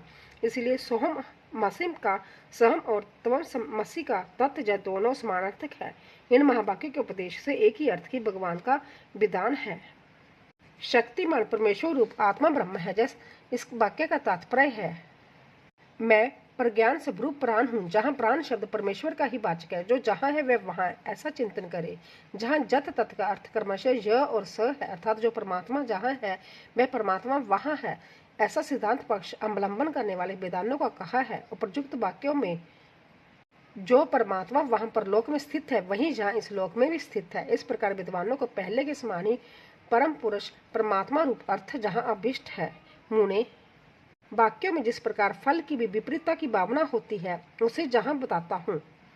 सुनो, उन्हीं का इन समस्त उत्कृष्ट गुणों से नित्य संबंध है। अपने और पराये के वेद तात के अर्थ में प्रवृत्त हो सकता है, वह विदित से भिन्न है, अर्थात जो असम्यक गुरु में अज्ञात है उसमें भिन्न है। इसी प्रकार जो यथावत स्वरूप में विदित नहीं है उससे विपरीतक है। इस कथन से यह निश्चित होता है कि मुक्ति रूप फल की सिद्धि के लिए कोई और ही तत्व है जो विदितात्ता विधि से पर है, वह किसी से अन्य नहीं हो सकता। अंत आत्मा जब ब्रह्मा आदि पद पूर्ववत्या शक्तिमान परमेश्वर शिव के ही बोधक है, यही मानना चाहिए। यही तुम्हारा अंतर्जामी आत्मा है जो संभव ही अमृत स्वरूप शिव है। जो पुरुष में शंभु है वही सूर्य में भी स्थित है। इन दोनों में कोई भेद नहीं। जो पुरुष में ही वही आदित्य में है। इन दोनों में पृथकता नहीं है, वह तत्व एक ही है, उसी को सर्वरूप कहा गया है। पुरुष और आदित्य इन दो उपाधियों से युक्त जो अर्थ किया जाता है वह अपराचिक है। उन शंभुनाथ को सब श्रुतियां हिरण्य में बताती है। हिरण्य ने नमय, इसमें जो बहु शब्द है वह सब अंगों का उपलक्षण है, अन्यथा उसे हिरण्यपति कहना किसी भी जतन से संभव नहीं होता। इसके द्वारा आदित्य मंडल अंतग्रंथ पुरुष को सुवर्ण में दाढ़ी मूछों वाला, सुवर्ण सदृश केशों वाला तथा नख से लेकर कोशांग पर्यंत सारा का सारा सुवर्ण में प्रकाश में ही बताया गया। अंत वह हिरण्य में पुरुष साक्षात शंभु ही है। सत्य आत्मा शिव ही बताई गई है, वह शिव मैं हूँ, ऐसी वाक्य योजना अवश्य होती है। उन्हीं को सबसे उत्कृष्ट और सर्व स्वरूप परम ब्रह्मा कहा गया है। उसके तीन वेद है, पर, अपर तथा प्रातपर। रुद्र, ब्रह्मा और विष्णु ये तीन देवता श्रुति नहीं बताए हैं। जय ही क्रमशः पर, अपर तथा परमात्मा रूप है। इन तीनों से भी जो श्रेष्ठ देवता है वह शंभु पर ब्रह्मा शब्द से कही गई है। वेदों शास्त्रों और गुरु के वचनों के अभ्यास से शिष्य के हृदय में संभव ही पूर्ण आनंदमय शंभु का प्रादुर्भाव होता है। संपूर्ण भूतों के हृदय में विराजमान शंभु ब्रह्मा रूप ही है, वही मैं हूँ, इसमें संशय नहीं। मैं शिव ही संपूर्ण तत्व समुदाय का प्राण हूँ। ऐसा कहकर स्कंद जी फिर कहते हैं, मुने मैं शिव आत्म तत्व, विद्या तत्व और शिव तत्व इन तीनों का प्राण हूँ। पृथ्वी आदि का भी प्राण हूँ। पृथ्वी आदि के गुणों तक का ग्रहण होने से जैसा समझ लो कि यहाँ सारे आत्म तत्व ग्रहित हो गए हैं। फिर सबका ग्रहण विद्या तत्व और शिव तत्व का भी ग्रहण कराता है। इन सब तत्वों में मैं प्राण हूँ, मैं सर्व हूँ, सर्वात्मक हूँ। जीव का भी अंतर्जामी होने से उसका भी जीव आत्मा हूँ। जो भूत वर्तमान और भविष्य काल है वह सब मेरा स्वरूप होने के कारण मैं ही हूँ। सर्वो वह रुद्र है, सब कुछ रुद्र ही है। जय श्रुति साक्षात शिव के मुख से प्रकट हुई है। अंत्य शिव ही सर्वरूप है, क्योंकि उन्हीं का इन समस्त उत्कृष्ट गुणों से नित्य संबंध है। अपने और पराये के भेद से रहित होने के कारण मैं ही अद्वितीय आत्मा हूँ। मैं बाबरूप होने के कारण पूर्ण हूँ। नित्य मुक्त भी मैं ही हूँ। पशु मेरी कृपा से मुक्त होकर मेरे स्वरूप को प्राप्त होते हैं। जो सर्वात्मक शंभु है वही मैं हूँ, मैं शिवरूप हूँ। वामदेव इस प्रकार संपूर्ण वाक्य के अर्थ भगवान शिव ही बताए गए हैं। गुरु को चाहिए कि शिष्य को इसका आदर पूर्वक उपदेश करे। गुरु को उचित है कि वह आधार सहित शंख को लेकर अस्त्र मंत्र से तथा बसम द्वारा उसकी शुद्धि करके उसे अपने सामने चकोर मंडल में स्थापित करे। फिर ओंकार का उच्चारण करके गंध आदि के द्वारा उस शंख की पूजा करे। उसमें वस्त्र लपेट दे और सुगंधित जल भरकर पर्णव का उच्चारण करते हुए उसका पूजन करे। फिर 7 बार पर्णव के द्वारा फिर उस शंख को अभिमंत्रित करके शिष्य से कहे, हे शिष्य, जो थोड़ा सा भी अंतर करता है, भेदभाव रखता है, वह व्यय का भागी होता है। जब श्रुति का सिद्धांत बताया गया है, इसलिए तुम अपने चित्त को स्थिर करके निर्भय हो जाओ। ऐसा कहकर गुरु संभव महादेव जी का ध्यान करते हुए उन्हीं के रूप में शिष्य का अर्चन करे। शिष्य के आसन की पूजा करके उसमें शिव के आसन और शिव की मूर्ति की भावना करे। फिर सिर से पैर तक स्वदत जतादि 5 मंत्रों द्वारा न्यास करके मस्तक, मुख और कलाओं के भेद से पर्णव की कलाओं को भी न्यास करे। शिष्य के शरीर में 38 मंत्र रूपा परनम की कलाओं का न्यास करके उसके मस्तक पर शिव का आह्वान करे। फिर स्थापनी आदि मुद्राओं का प्रदर्शन करे। फिर अंगन्यास करके आसन पूर्वक षोडश उपचारों की कल्पना करे। खीर का निवेद अर्पण करे। ओम स्वाहा का उच्चारण करे। कुल्ला और आचमन कराए। अर्घ्य आदि देकर क्रमशः धूप दीप आदि समर्पित करे। शिव के 8 नामों से पूजन करके वेदों के पारंगत ब्राह्मणों साथ इत्यादि ब्राह्मण नंद बल्ली के मंत्रों तथा इत्यादि भृगु बल्ली के मंत्रों को पढ़े। इसके बाद शिष्य के सामने कुम्हार आदि की बनी हुई माला लेकर खड़े हो गुरु शिव निर्मित पांचासिक शास्त्र के सिद्धि स्कंद का धीरे धीरे जप करे। अनुकूल चित्त से इस मंत्र तक का जप करके गुरु उस माला को शिष्य के कंठ में पहना दे। तदंतर ललाट में तिलक लगाकर संप्रदाय के अनुसार उसके सर्वांग में विधिवत चंदन का लेप कराए। फिर गुरु प्रसन्नता पूर्वक श्रीपाद युक्त नामक देकर शिष्य को छत्र और चरण पादुका अर्पित करे। उसे व्याख्यान देने तथा आवश्यक कर्म आदि के लिए गुरुवासन ग्रहण करने का अधिकार दे। फिर गुरु अपने उस शिवरूपी शिष्य पर अनुग्रह करके कहे, तुम सदा समाधिस्थ रहकर मैं शिव हूँ इस प्रकार की भावना करते रहो। यूं कहकर वह संभव शिव की नमस्कार करे। फिर संप्रदाय मर्यादा के अनुसार दूसरे लोग भी उसे नमस्कार करे। उस समय शिष्य उठकर गुरु को नमस्कार करे। अपने गुरु को और उनके शिष्यों को भी मस्तक झुकाए। इस प्रकार नमस्कार करके सुशील शिष्य जब मौन और विनीत भाव से गुरु के समीप खड़ा हो तब गुरु संभव उसे इस प्रकार उपदेश दे, बेटा आज से तुम समस्त लोगों पर अनुग्रह करते रहो। यदि कोई शिष्य होने के लिए आए तो पहले उसकी परीक्षा कर लो। फिर शास्त्र विधि के अनुसार उसे शिष्य बनाओ। राग आदि दोषों का त्याग करके निरंतर शिव का चिंतन करते रहो। श्रेष्ठ संप्रदाय के सिद्ध पुरुषों का संग करो, दूसरों का नहीं। प्राणों पर संकट आ जाए तो शिव का पूजन किए बिना कभी भोजन न करो। गुरु भक्ति का आश्रय लो, सुखी रहो सुखी रहो। मुनीश्वर वामदेव तुम्हारे स्नेहवश अंतत गोपनीय होने पर भी मैंने जय जोग पट का प्रकार तुम्हें बताया है। ऐसा कहकर स्कंद ने जतियों पर कृपा करके उनसे सन्यासियों के शोर और स्नान विधि का वर्णन किया। बोले शिव शंकर भगवान की जय। दोस्तों, कल की कथा में हम वायव्य संहिता पूर्व खंड शुरू करेंगे।